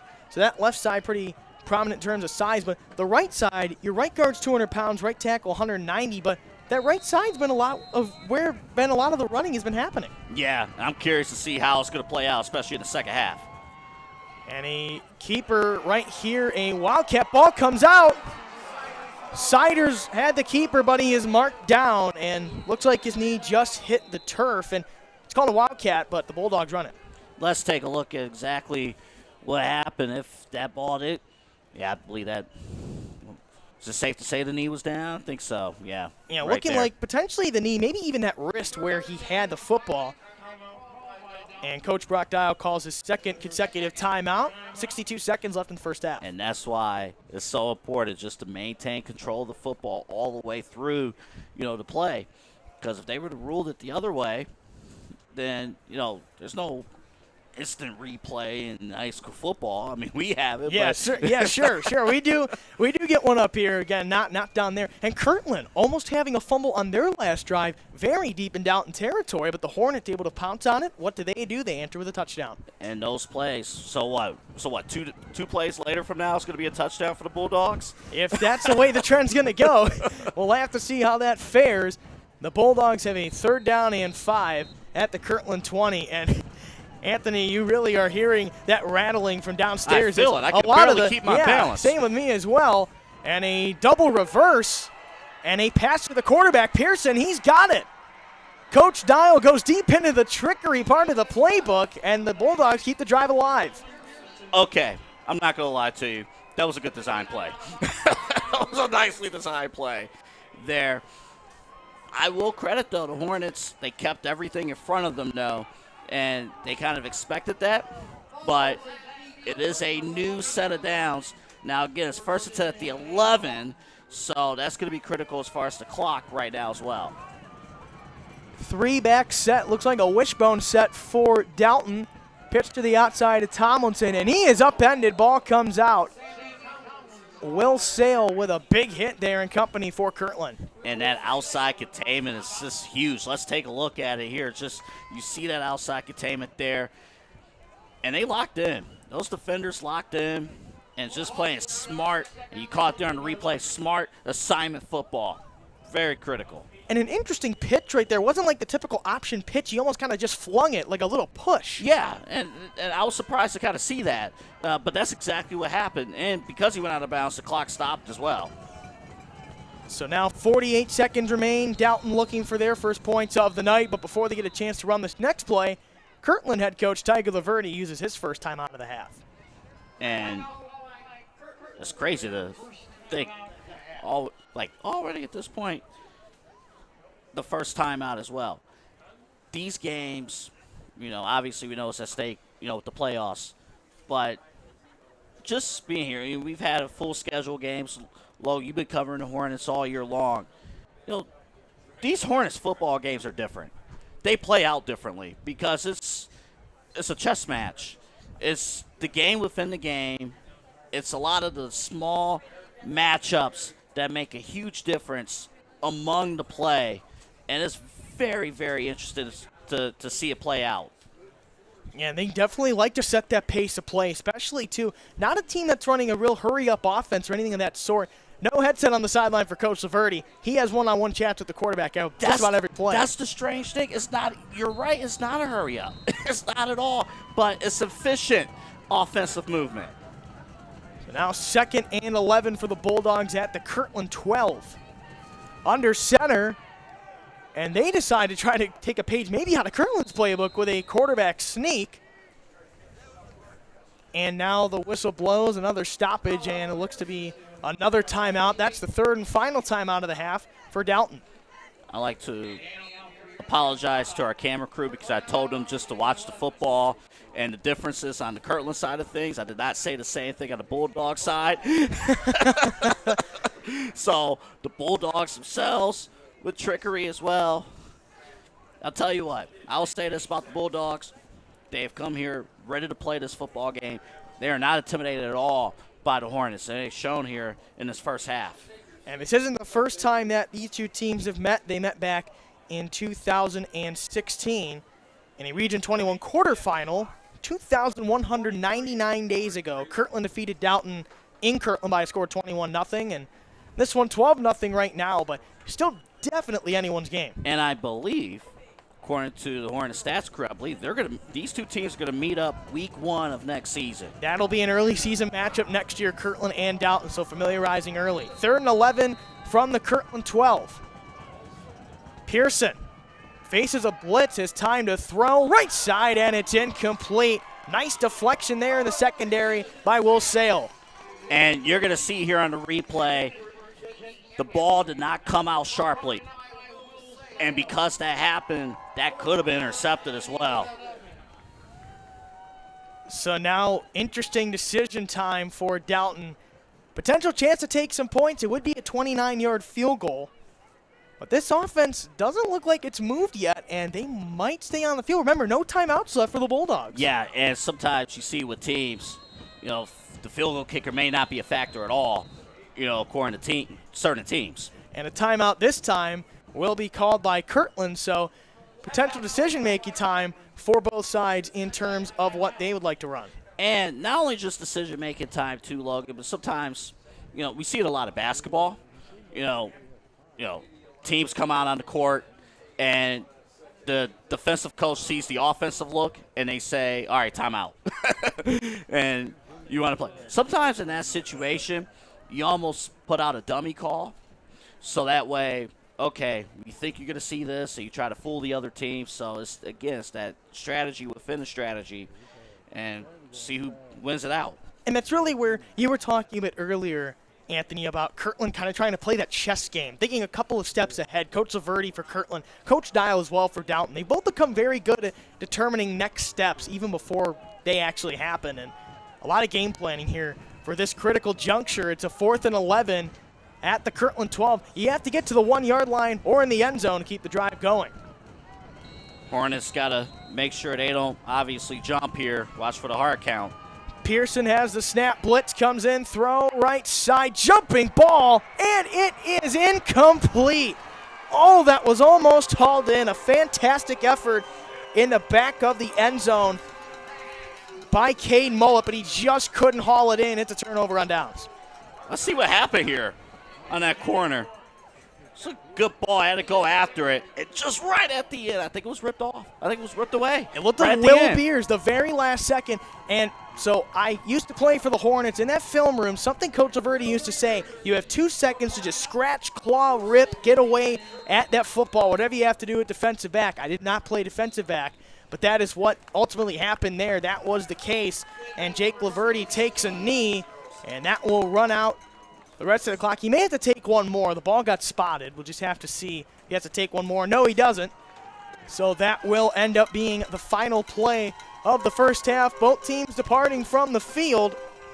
And this one, kind of what we were expecting in a sense. Very physical first half. Not a lot of deep shots taken, but it's the Hornets who are ahead as we've hit triple zeros here at Bolliant Stadium in Nordonia. 12-0 Hornets. Yeah, what a first half. For both of these teams, the Hornets take care of their business. But, you look at the score, you're like, what exactly happened? You get credit to Bulldogs, staying with it, physical play, but not able at the end of the half to get in the end zone, and that could make a difference. But we are in, Logan, for one heck of a second half. And it seems like that certainly is the case, Anthony. And while we await the start of the second half, we will have both bands right here on ChagrinValleyConference.com, both Dalton and Kirtland here in Nordonia. And at the half of the other regional semifinal, Mogadore leading Cuyahoga Heights by a score of 21-3. But until we get set for the start of the second half, here are the Dalton and Kirtland marching bands here on CVC TV.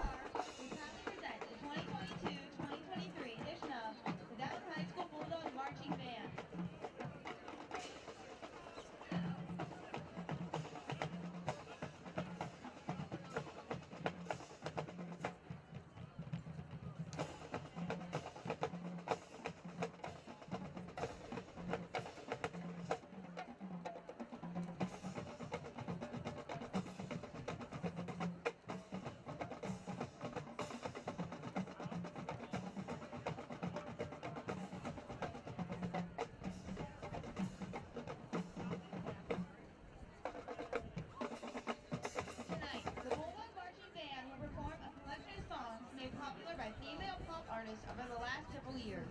Our first song was a huge hit by Beyonce back in 2013. This is 7-Eleven.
Our next song takes us back to the 1960s, where this female musical artist was the inspiration for today's female pop stars.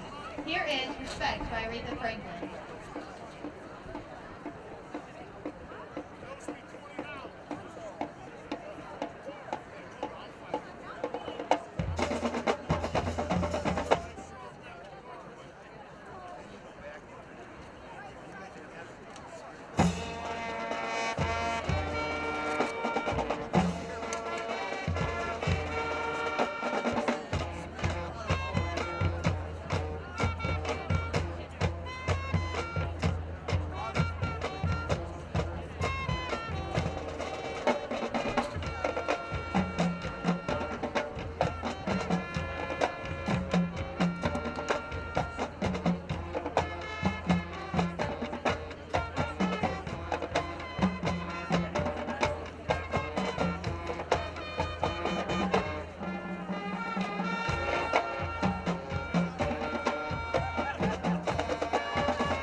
In 2013, when rapper Pitbull teamed up with female pop star Kesha to create this huge hit.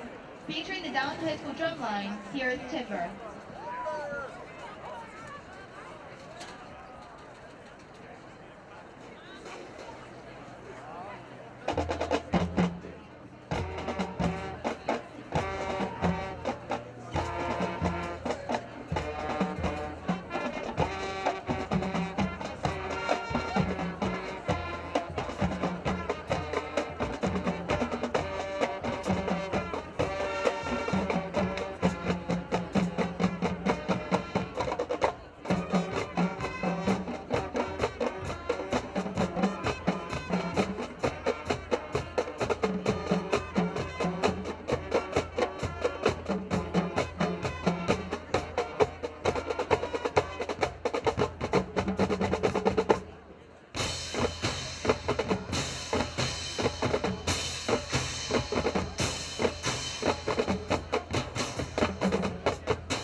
There they go, ladies and gentlemen, the pride of Dalton High School, the Bulldog Marching Band. Mr. Kaiserman, Mrs. Carr, and the Dalton Band would like to thank all of you for your continued support. Enjoy the rest of your evening, and remember, go Bulldogs!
Uma Thurman is a song by the fierce American rock band Fall Out Boy. Hold on to your seats and enjoy the ride.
Featuring Christina Aguilera, Show Us How You Move Like Jagger.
And we are awaiting the start of the second half between Dalton and Kirtland in this Division 6 Region 21 semifinal. Hornets leading 12-0 at the halftime break. If you're just joining us, I'm Logan Petoskey alongside Anthony Alford, and here on CVC TV. Before we get into the action, though, just want to let you know that tonight's broadcast and throughout the season, Ohio Center for Oral, Facial, and Implant Surgery has been this year's title sponsor for CVC TV. Their practice diagnoses and treats facial pain and injuries, and also offers a full range of dental implants and bone grafting procedures. Look no further than the Ohio Center for Oral, Facial, and Implant Surgery for all of your oral surgery and cosmetic surgery needs. Please visit their website at www.ohsurgery.com. Anthony, physical first half, points very hard to come by, and really both of these teams going at it a lot. Yeah, they are. And again, to this point, I mean, they're doing the things that they need to do, both sides, of the football. I'll point out a few things that's interesting. On the Hornets side, they are 5 of 7 converting third downs. And a lot of that's been 31s, 32 situations. In fact, in a long 8-minute drive in the second quarter, there was 2 third-and-1 situations almost back-to-back that were converted. So you had a lot of those. But the Bulldogs, they're hanging on there as well. So we'll see what's going to happen coming up here in the second half. And this game definitely about to run so far. Just a combined 56 passing yards for both sides. The ground game, though, dominated by Kirtland, 173 rushing yards. 81 yards and a touchdown for Rocco Alfieri, 69 yards and just 8 carries for Tommy Gogolin for Kirtland. Yeah, so we'll see kind of what's going on there going here. This first drive is going to be very, very, very important for both of these teams.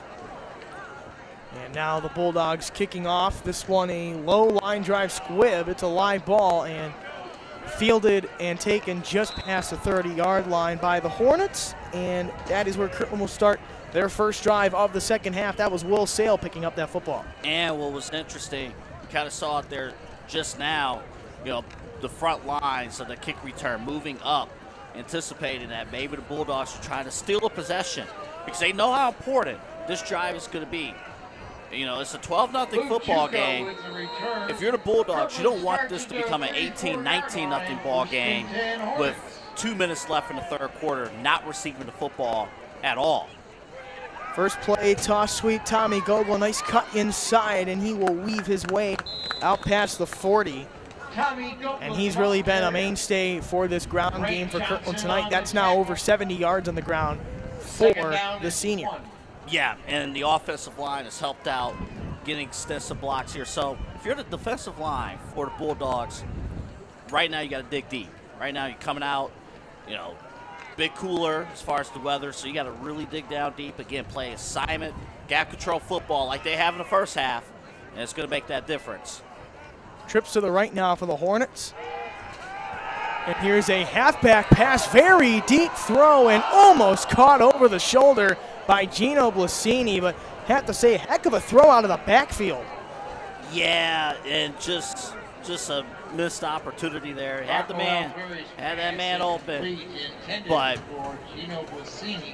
you find that open window now. So if you're the Bulldogs, there is an open window. However, it's 3rd-and-1 again, and we know the story of 3rd-and-1 with this Hornets offense.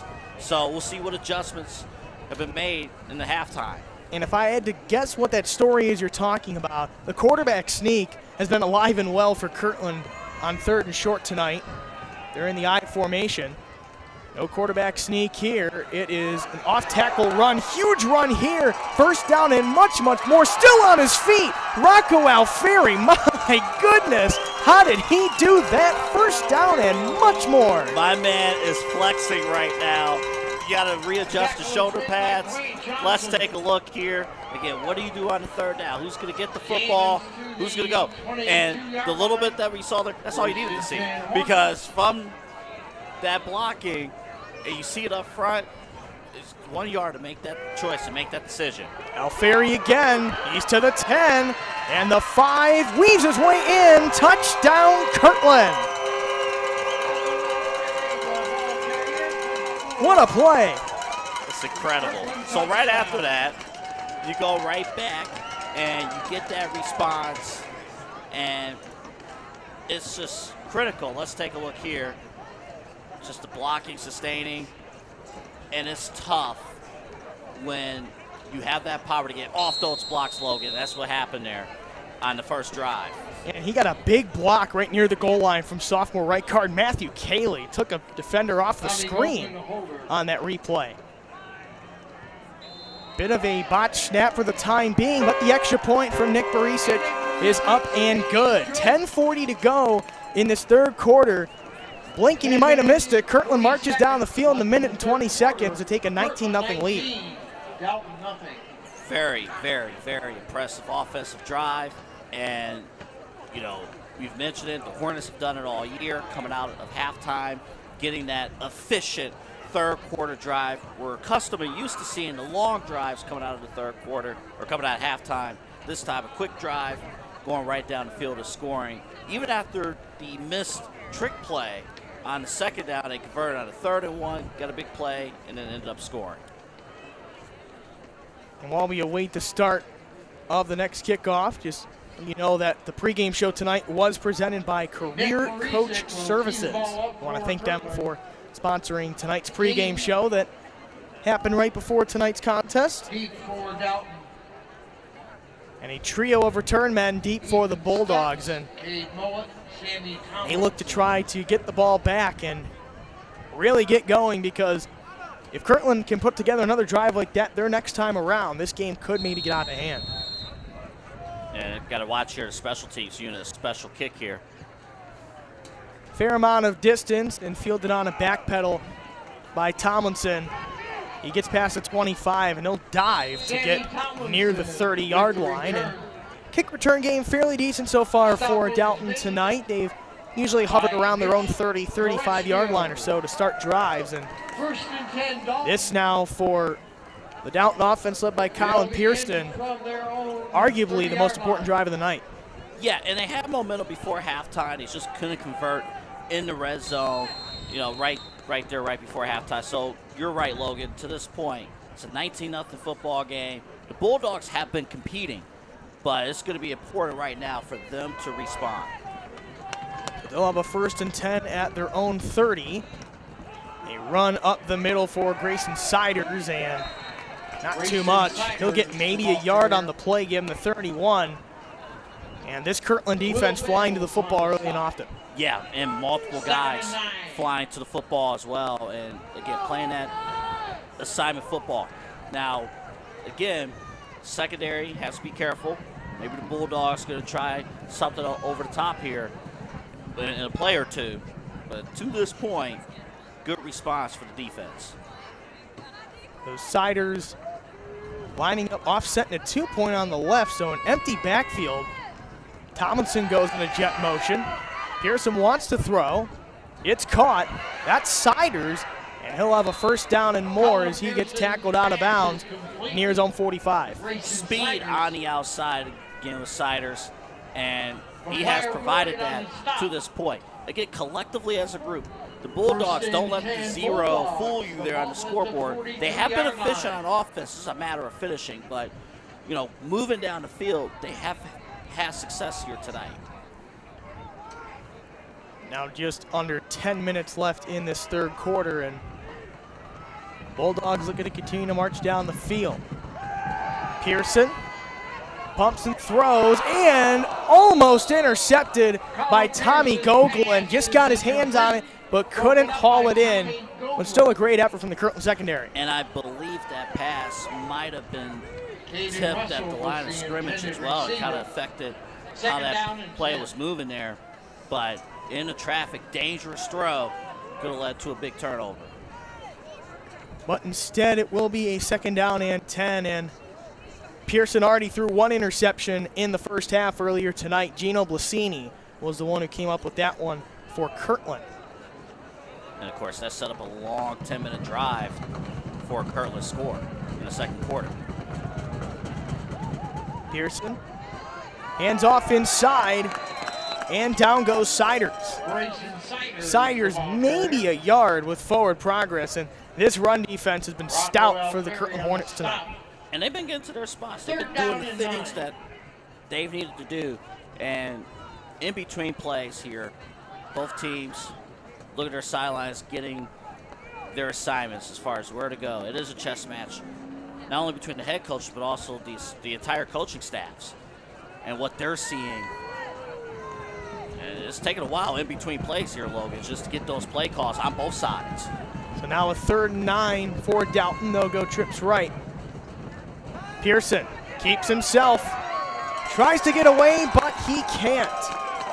Nice play made there from the Kirtland defense. Will Bates in there on the stop, and the punt team takes the field for Dalton.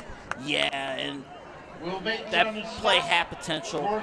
Bit of a high snap that kind of affected the timing, and all of that has to work itself out, but it didn't, and the punt's about to happen. Carmichael to punt. Gogolin deep to return. That punt's away, almost blocked. And again, bit of a favorable bounce for Dalton. Doesn't go terribly far, but they will pin Kirtland near their own 25-yard line. 8:13 left in this third. And it's 19-0 Hornets, who are looking to really start to try to run away with this one on this next drive.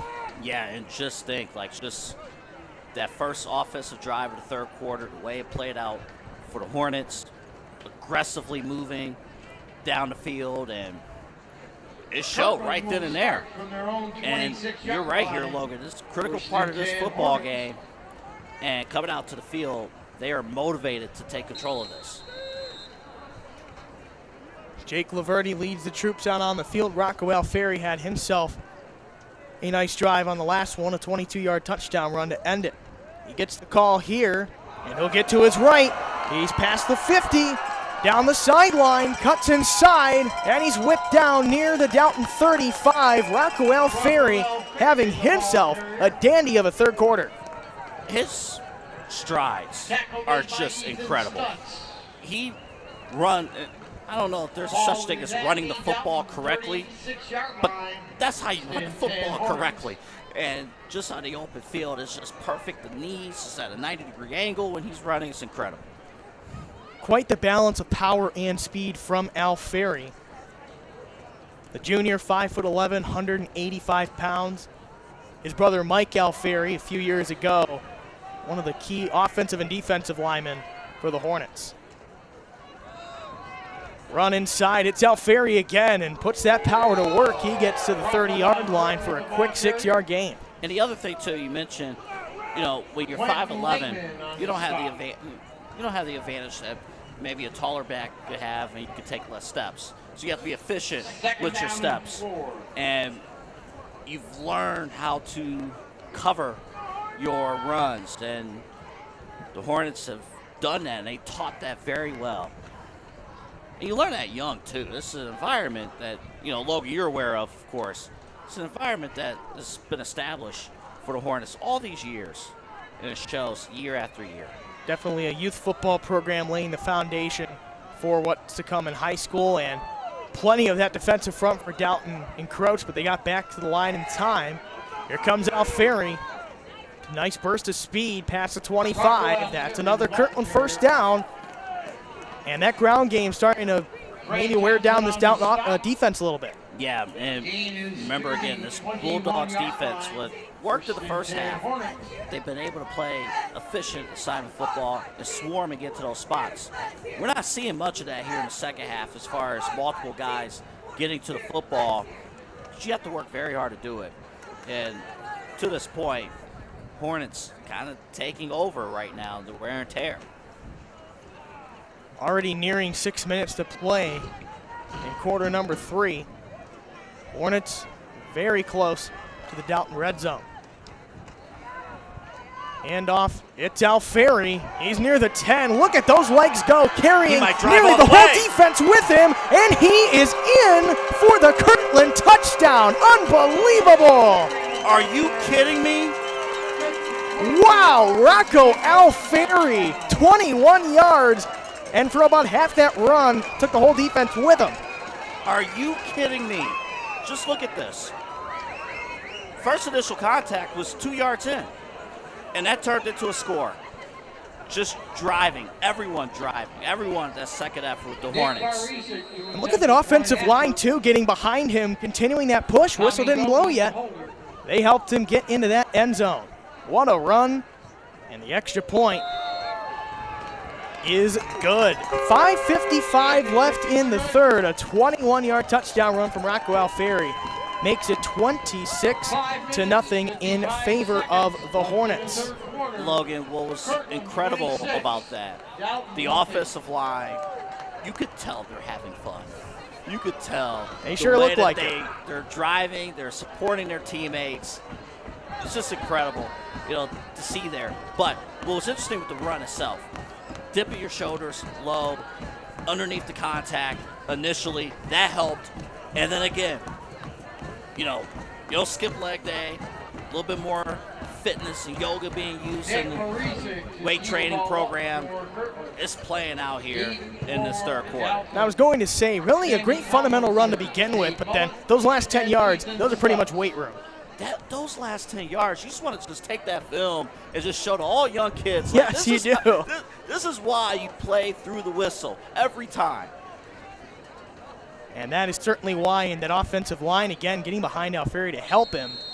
I used to play in the offensive line for the Hornets, and that was something offensive line coach Dean Morrison would always say. He'd say, help him, anytime the back gets stood up. And that's what he meant. You can push from behind, and that's what they did right there. As a line drive kickoff field by the Bulldogs at their own 10.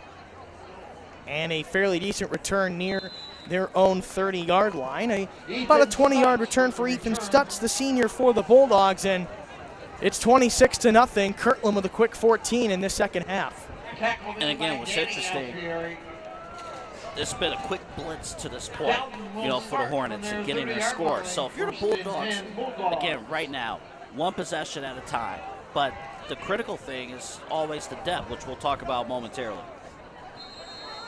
Pearson in a shotgun, 1st and 10 for Dalton. He'll hand off to Siders. No, it's a triple option fumble. It's on the ground.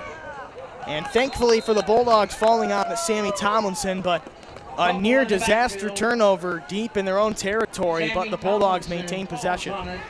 And the other tricky thing when you're facing the Hornets, we mentioned it, there's loads of depth for the Hornets. You got multiple guys that's able to go in and out of plays, especially defensively. For the Bulldogs, it's wear and tear on defense, and then they have to come back out on offense. And it's tough. It's really tough, especially at this point in the game.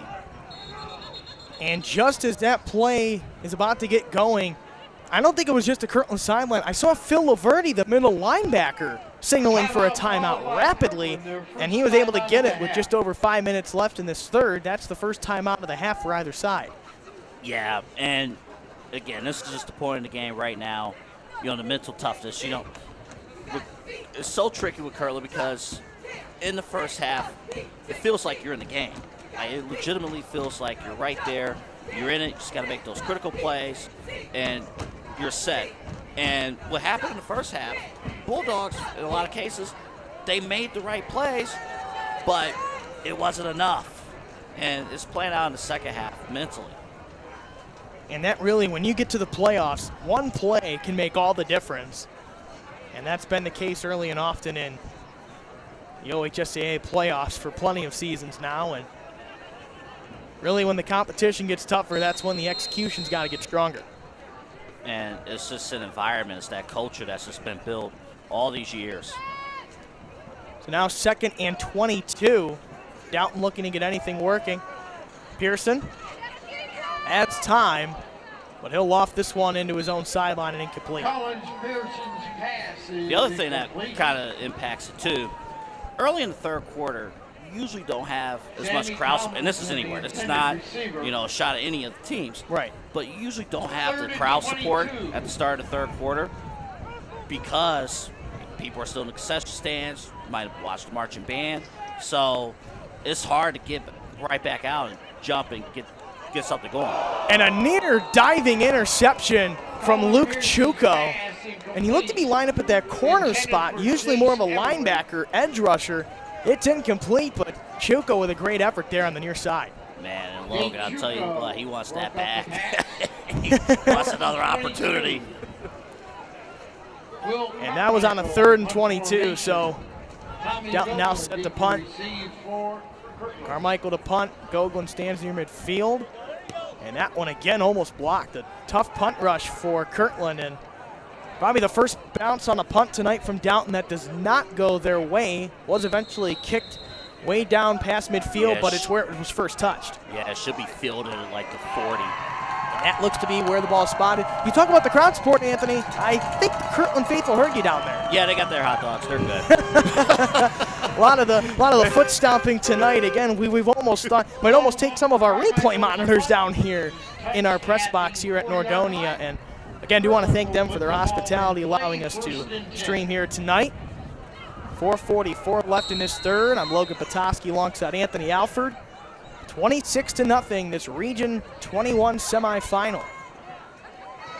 Kirtland back on offense. Rocco Alfieri, nice cut to the right, and he nearly was able to get away for maybe another touchdown, a touchdown-saving trip up into that second level. But another first down, Rocco Alfieri. Tremendous effort today. My man's going to be like, give me the football again. Let me have the football once again.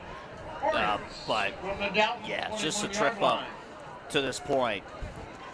Bulldogs, let's see what they can pull out at this point here. Let's see if they can pull out, because now you're getting to a point of the game. If they give up another touchdown, the clock now becomes a different factor due to different style of rules once you get over 30 points. The running clock rule would be in effect in that case. Read option. Jake Laverty will take it himself, and he is whipped down at the 15-yard line. That was a very hard tackle from the defensive tackle, Quentin Lehman. And Lehman, we heard a lot of him back in the first half. If you're the Bulldogs, just get more of him in the second half, get more of that going, and just collectively, defensively, getting right back to the play here. But Hornets, again, taking their time, getting the play call, see what they want to do here. It's now a 2nd and 4 for Kirtland at the Dalton 14. Clock continues to work its way down. Alfieri, and he'll drive near the 10-yard line. It gets a couple of yards on another tough run. Looks like Will Carmichael and company in for that stop. And Hornets just what they do. Get a big lead, eat up the clock. It's what it is here. And is that 3rd and 1? Yeah. It is now 3rd and 1, and now just under 3 minutes to go in this third. Another first down, again, could really allow Kirtland to take away a lot of this game clock. Again, both teams getting their assignments, and this is the tricky thing, because defensively it's like, okay, you are getting that break. It's like, okay, I gotta catch my breath. But then they quickly run up to the line like they are just right now, and it's hard to get set. Stacked eye, Alfieri gets it off right tackle. How did he get out of there? Wow. And he's down near the 5-yard line. It's a first down. Anthony, he's got you laughing up here. You can't believe it. I ain't gonna lie, this kid's good. He's good. Yeah, really making a strong case tonight as Kirtland's lead back. Man, he needs to take this tape tonight, send it everywhere. This kid's incredible. Certainly a great performance, and you think about it too, still has one more season left at Kirtland, just a junior, Rocco Alfieri, and he also plays linebacker and is Kirtland's punter. Start putting the tape together. Start putting the tape together. Go. It'll be fine. He'll line up as the fullback in the stacked eye, one of Kirtland's patented formations, if you would. 1st and goal at the 6. And the tailback, Tommy Gogolin's got it, burst of speed, he's in. Touchdown Hornets. Tommy Gogolin. Great run, once again, getting the good cutbacks, and the offensive line is rolling. Let's take a look at it. Offensive line just getting to their spots. They have been all game long, and again, getting this touchdown and handling business. The Hornets going right down the field. It's now 32-0. Nick Barisic to attempt the extra point. He did miss one earlier tonight. Good snap and hold this time. And the extra point is good. Minute 53 to go in quarter number 3. 33-0. Kirtland is in the lead. And while we have mentioned one of the pregame sponsors tonight, The other pregame sponsor for tonight was Nexus Software. We do want to thank them for their support for the pregame show. Kevin Eilerman of Nexus Software, thankful for their support of today's pregame show and for their support of the Hornets all season long. Nexus Software, banking's device management experts since 1985. Learn more about Nexus Software by visiting their website, www.nexussoft.com. So I think there's a little extra excitement here in the crowd. The hot food concessions are half price now, so there's a little extra excitement. Oh, there we go. Yeah. There we go. That certainly creates some. And yeah, we've been talking a lot about Rockwell Ferry tonight. What a night he has had. 23 carries, 240 yards, and 3 touchdowns. That's over 10 yards a carry. That's unbelievable. And again, just him driving, using his legs, and those cuts. He's doing everything right as a running back. He has been indeed. Tommy Goglin, not a bad night himself. 10 carries, 84 yards, and that touchdown to end Kirtland's last drive. As Tomlinson takes his kickoff near the 40-yard line. That was running back Sammy Tomlinson, the sophomore, showing some nice returning skills into the Hornets sideline and some optimal field position, you'd say, for Dalton. But with this running clock rule in effect, Kirtland up by at least 30 points in the second half. Time not on the Bulldogs' side. Yeah, and what happens here, you know, if you're a Bulldog, we keep mentioning it before, it's just... Ladies and gentlemen, this game will now be played with a running clock for the Ohio High School Athletic Association. Just waiting for that announcement. Yeah, the Kirtland faithful like to hear that because weather is pretty chilly outside. Siders took a run to the outside left. He got hit pretty hard. Looks like McGuire Boyd in for that tackle. And that's really, I think it's why the crowd got so loud. It's pretty chilly out there, probably about 30 degrees. Yeah, you know, and get your hot chocolate, all that going here. But I'll say this about the Bulldogs. You know, in that first half, they worked their behinds off. The problem was there was some critical turnovers that they weren't able to get. And it just didn't show on the scoreboard. And, you know, 21 points here for Kirtland here in the third quarter. Pearson fakes a jet sweep. He'll keep it. And nothing going at all. And a nice tackle up the middle. Looking like in on that stop. Matthew Cayley for the Hornets. Yeah, and with the play clock being ahead of the game clock, that probably will be the last play of the third quarter. Already under 20 seconds left in the frame, and Dalton already looking towards their own sideline. They don't seem to have a real sense of urgency, and about a 10-second difference between game clock and play clock. They will take to their sideline, and we will reach just about the end of the third quarter. The clock has hit triple zeros here in Nordonia. Kirtland holding up the fours. As customary tradition, it's been for them over the years, holding up the number 4 to start the fourth quarter. It's 33-0 in favor of Kirtland. So as a program for the Hornets, Logan, just being a part of the program, what does the fourth quarter mean to the Hornets? It means you have to finish what you started. Usually, you'd have to say, because quite often over the past 10+ years, they've been in the lead at this point. For them, it's been finish what they started and just keep doing what you've been. And if you're in the case of you're trailing, Coach Zaverdi says, usually, you know, it's fun. You want to be in a close game. Now, obviously, you really want to be ahead by a decent margin, as Kirtland is now. But he's saying when it's a close game, that's when it gets exciting. You almost kind of want to be in that state because that's what you're preparing for.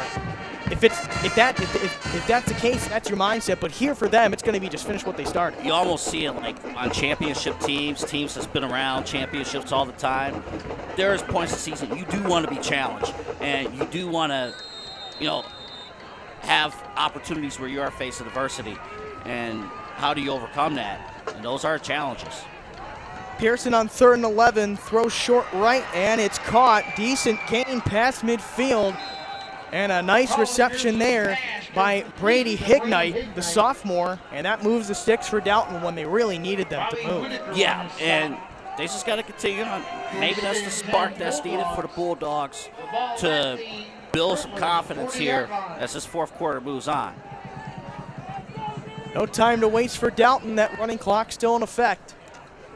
Quarterback draw, and Pearson brought down in the backfield. That's McGuire Boyd. Nice burst of speed in the backfield to whip down Pearson. And he has flexed his muscles, doing what he was able to do there. And great defense. Now again, if you're the Bulldogs, get right back out of the attack, get the play, get the momentum built back up here for this possession. You want to win the possession. That's what you're going for. Boyd, a 6 foot, 210-pound junior for the Hornets. This screen pass incomplete. Diving effort almost potentially intercepted by Phil Laverty, and a nice stop by the Kirtland defense right there. That already makes it 3rd and 15. Yeah, I thought it was going to be picked off, just the way the football was going, on that. Defense just been in full operation mode. In the second half, they really picked it up defensively. So it will now be again 3rd and 15. Dalton has it at the Kirtland 45. Looking for anything to go their way here. They're going to run up the gut. And Grayson Siders gets a couple of yards, but not much going there. And you're down by 33 if you're Dalton. Already 10 minutes remaining in the game. That offense is going to stay out there. Yeah, and we'll see what they're going to do here. We're on a 4th down. And Hornets, this is part of closing out the football game. You want to keep the 0 on the other scoreboard. Get the stop here on this 4th down. 4th down and 13 yards to go. Play action. Pearson some time for the moment. He checks down short Siders, and he is tackled well short of the 1st down. That's Will Bates with a nice play at the 40-yard line. It's a turnover on downs and Kirtland football. And great open field tackle, setting his feet, making a play, defensively forcing the turnover on downs. And it's just the fundamentals. And sometimes it gets lost in the sauce, the fundamentals in the 4th quarter when you're leading. Not the case there at the open field tackle. So the Hornets now up by over 30 points. Nearing 9.5 minutes to go, and it's really starting to get to a point where if that ground game just keeps on operating like it's been all night for Kirtland, nearly 400 yards on the ground, he can run a lot of this clock out as Goglan gets the carry here. And no gain. He goes out of bounds, but no difference in terms of time. The running clock still in effect, but still nice play on the defensive side from Quentin Lehman. And it's still you're just used to thinking that too, like, hey, get the tailback out of bounds, stop the clock there. As you mentioned with the running clock, not a factor, but it's just a mentality thing. It's just something you're used to. And that is really where Goglan was going. He'd, rather take him outside than maybe bring him back into the field. He tried to go back inside too. It's just the defenders just pushed him out. So great job there from the defensive lineman Lehman. And in the 4th quarter of the other Region 21 semi, Mogadore starting to run away with it, 34-10 lead over Cuyahoga Heights. Off tackle, Al Ferry. He's past midfield and much more. He is running with a purpose tonight.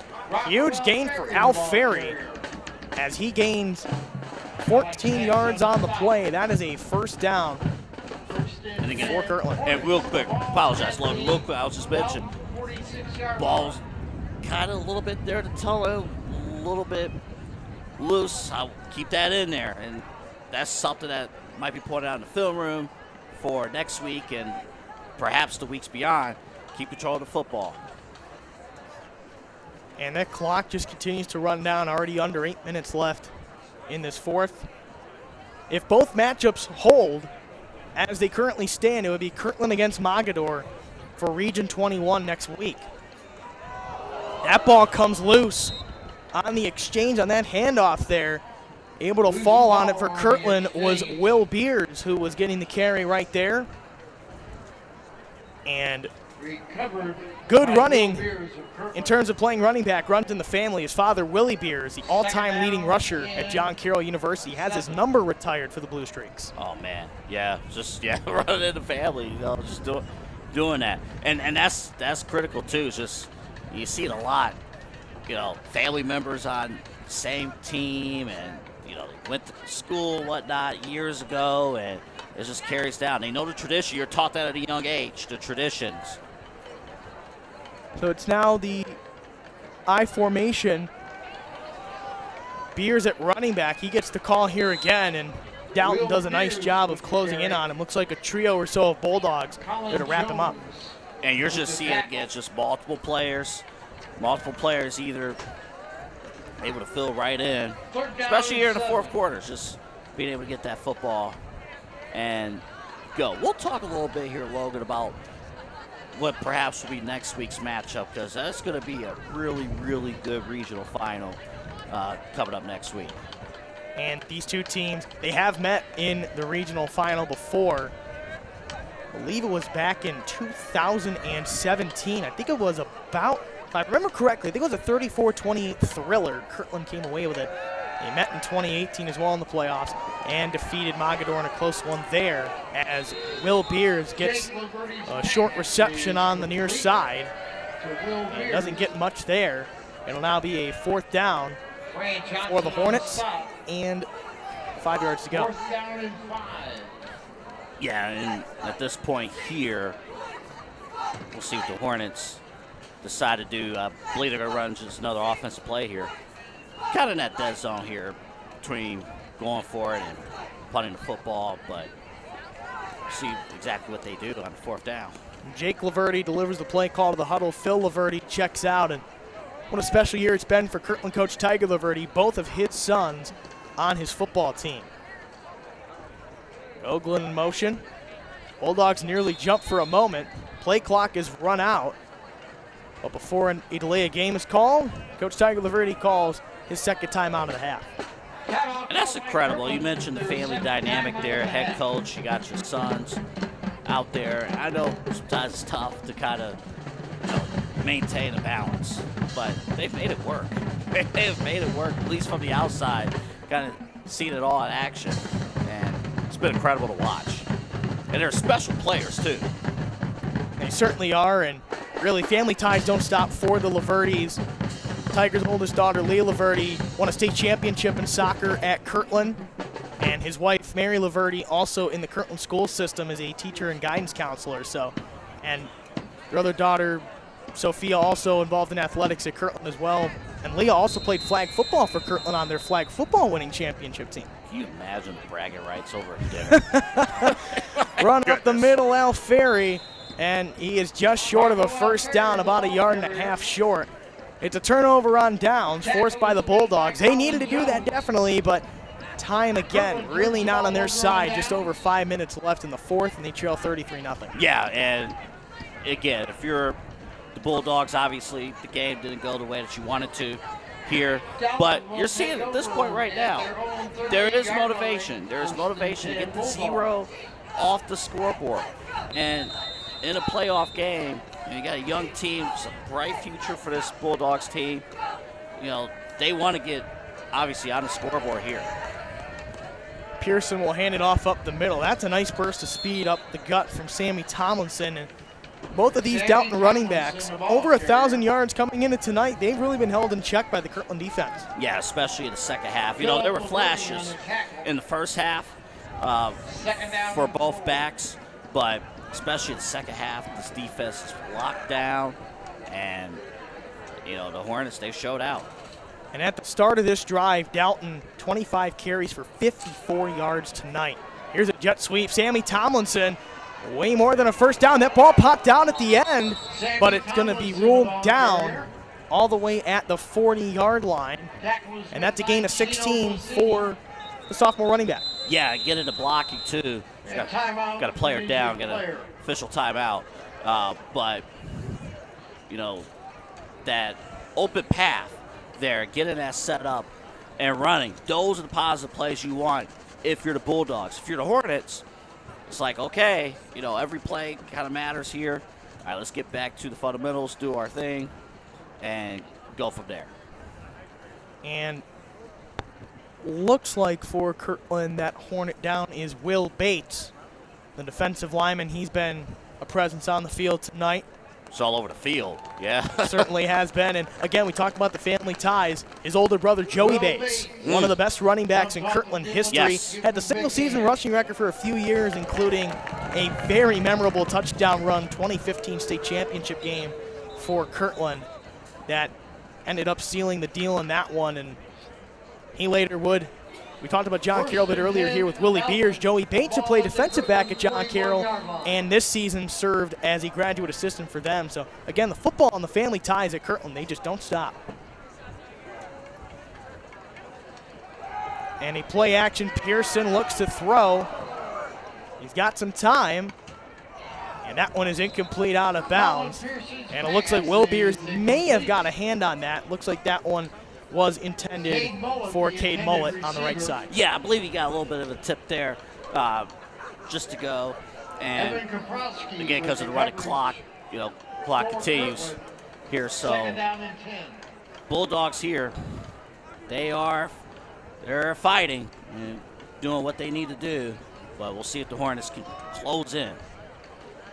Now under 3.5 minutes to go in this fourth. Hornets leading 33-0. Siders gets the carry, and he's upended near the 35-yard line. Looks like 37.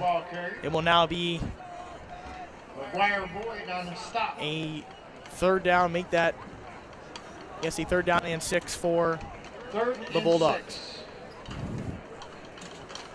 Yeah, we'll see here on this 3rd and 6. They could close this thing out here under 3 minutes. Another pistol set. Nice running start from Tomlinson, and he got tripped up before he could do much by Luke Chuko. Near the backfield, looks like he got to the 35-yard line, and it will now be a 4th down, 4 yards to go. And I know Dalton has 3 timeouts left, but this drive could potentially be the ball game here on this play. Yeah, it could be it. You kind of saw the frustration, from the tailback as soon as he got up. And that might have been the illustration of this football game. Just see how close you are to getting that big play. And it's just a trip up just right there. And just not able to close out offensively for the Bulldogs. It'll now be 5 wide for Dalton. Pearson flushed right, throws. He's got a 1st down and more. Nice catch on the far side there. Looks like hauling that one in for them was Jace Eberly. So, good find there, and able to get that job done there, 1st down. So, this might be the final game within game situation here. Clock's moving, minute 35 to go. Bulldogs try to get this thing in. Can the Hornets keep the 0 on the scoreboard? So Dalton a 1st and 10 at the Kirtland 26. Tomlinson makes his way past the 25 near the 20-yard line. Now under 1:20 left, and like you said, Anthony, at this point for Kirtland, it might just be now about preserving the shutout. Yeah, you're seeing the communication defensively on the front line. Got a few guys in there rotating themselves in this beginning of this possession. So kind of see what roles they're playing defensively in their assignments. If Kirtland were to hold on here for a shutout, it would be their 5th of the season. Jet sweep up the middle. Tomlinson doesn't get much there. Maybe a yard if that, under a minute to play. It's 3rd down and only a couple more plays remain. Kirtland will be coming away with this victory. Yeah, and I think at this point, players are walking to the sideline. That might be the last play of the game. Looks like that will indeed be the last one. Dalton choosing not to run another play. And, there usually is a difference between play clock and game clock usually, but right now, looking at both, they are identical right now. I've never seen such a thing. Strange. If there was an official that wanted to be like, end of right, call a flag, somebody could do that, but it could. I've never seen the play clock and game clock so in sync. Exactly 0 seconds now for both scoreboard and play clock, as Kirtland comes away with a 33-0 victory in this Region 21 semifinal. And it looks like if the result were to hold for Mogadore, it would be Mogadore and Kirtland next week to decide Region 21. Yeah, it's going to be a great football game for both of those teams. Cuyahoga Heights, great football team. We had them on CVC TV a couple weeks ago in the playoffs. They are fantastic, and that was a big win. Here, though, for the Hornets, I know we'll go through a few things here real quick before we wrap. From top down, you wondered that 1st half, it was only 12-0 at halftime. And we was like, well, the Hornets coming out of halftime, will they pound? And it was 2 quick offensive drives that opened this football game up, and Kirtland never looked back. They never looked back indeed, and they hold a potent Dalton rushing attack to 86 yards on 31 carries. Meanwhile, for Kirtland, 46 carries, 373 yards on the ground, 7 of 10 on third down as well. And Anthony, this is my first CVC TV broadcast of the season, but I don't know if you guys do a CVC TV player of the game. If we were to have one tonight, I think without a doubt it would go to Rocco Alfieri. 25 carries, 256 yards, and 3 touchdowns rushing. These games are obviously available on replay if you're listening to us live. Go back, look at some of those runs he was putting together. The yards after contact, just incredible. The offensive line, they love blocking for everyone in the backfield. But this young man, what he was able to do and push, he runs the football. It's just beautiful. He runs it the right way. And definitely, he got the job done tonight. Easily his best performance of the season, but the dynamic duo really forming in that backfield. Tommy Goglin, a decent night as well. 11 carries, 85 yards, and a rushing touchdown as well. And Jake Laverty with a quarterback sneak rushing touchdown as well. And defensively for Kirtland, 1 interception. That one courtesy of Gino Lassini. And again, Kirtland advancing tonight with the victory. They have advanced to their 13th consecutive regional final, and that breaks a tie with Coldwater from 2007 through 2018 for the longest such streak in Ohio High School Athletic Association history. Wow. And, just being around, of course, Scribb Valley Conference, I had a college buddy who went to Coldwater during that stretch, and they take pride in that streak, the regional finals. It's an expectation. It's a culture. And when it's that long, all these players that's on the field right now, they were small kids when this streak started. So they know the importance of this, and kudos to the Hornets for doing this. It's not easy. Not easy indeed, and you talk about being like the small kids when this streak started. It almost feels like yesterday sometimes. 2011, that first state championship appearance, I was in 5th grade. I was at Paul Brown Tiger Stadium in Massillon. That was Kirtland's first state title game appearance, and look at this now. It's 2022, and Kirtland still doing those types of things. Hold on, what grade were you in when that happened? I was in 5th grade. You understand everybody's heads turned your way in the press box just now. Yeah, so there's certainly some perspective there. I'm in my last year of college at John Carroll University, so you talk about the years and everything's changed, but it looks like Kirtland's football standard has not since that 2011 season. And again, if you want one more stat from the Kirtland Hornets stacker in terms of that, now since 2011, 165-7. That's the best record in the whole state in that span. Incredible. And it's just an expectation. And the thing is, they're going to tell you how they're going to play. And that's the thing. When you're good enough to where other teams have to adjust to your style of play week in and week out, and they know how to adjust on their own, you're on to something. And this is what the Hornets have been able to do. They obviously know how last year ended. That's in the back of their heads. They know that, and they are locked in, and they are looking to drive right back to that point, one game at a time. 6 weeks of playoffs. These are tough games, tough practices, even at this stretch. So another week down for the Hornets, on to the regional final. On to the regional final they are, and again awaiting the winner of Cuyahoga Heights and Mogador. And 2 minutes left, barring any unforeseen circumstances. It's Mogador leading 40-10, so it's looking like the Hornets and the Wildcats set for a good one next week. The collision course, as the founder of CVC TV, Steve Hare, is letting us know. He calls it the collision course between Kirtland and Mogador. That should be a very good game next week. Yeah, it's going to be fantastic. Cannot wait for that. But these fans here tonight, they got a treat and a lot of good talent. And these are the type of games, too, where, you're playing for your team, but also college scouts are out here watching, too. And, I like to play a lot from the offensive line, the blocking that's set up. Those are things that are not mentioned as well.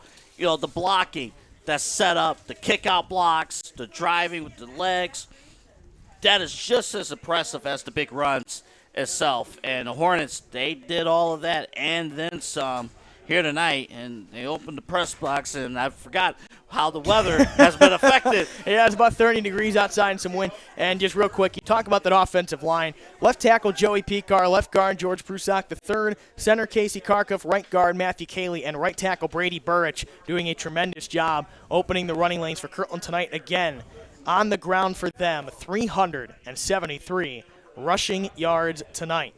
Before we sign off, just want to one more time mention that the title sponsor for this season for CVC TV is the Ohio Center for Oral Facial and Implant Surgery. Their practice diagnoses and treats facial pain and injuries and also offers a full range of dental implants and bone grafting procedures. Look no further than the Ohio Center for Oral Facial and Implant Surgery for all of your oral surgery and cosmetic surgery needs. Please visit their website at www.ohsurgery.com. And do want to once again thank our pregame sponsors from earlier tonight. Tonight's pregame show was presented by Career Coach Services as well as Nexus Software. So one more time here from Nordonia. Final score 33-0. Kirtland advances to their 13th consecutive regional final. And do want to also thank our production crew, Peter Tellup and company, doing a tremendous job putting together tonight's broadcast. And so one more time here for CVC TV. Do want to thank Steve Hare and Chagrin Valley Conference Television for having me on tonight. For my broadcast partner, Anthony Alford, and all of us here for CVC TV, I'm Logan Petoskey. Kirtland wins once again, advancing to their 13th straight regional final by a score of 33-0. Have a good night.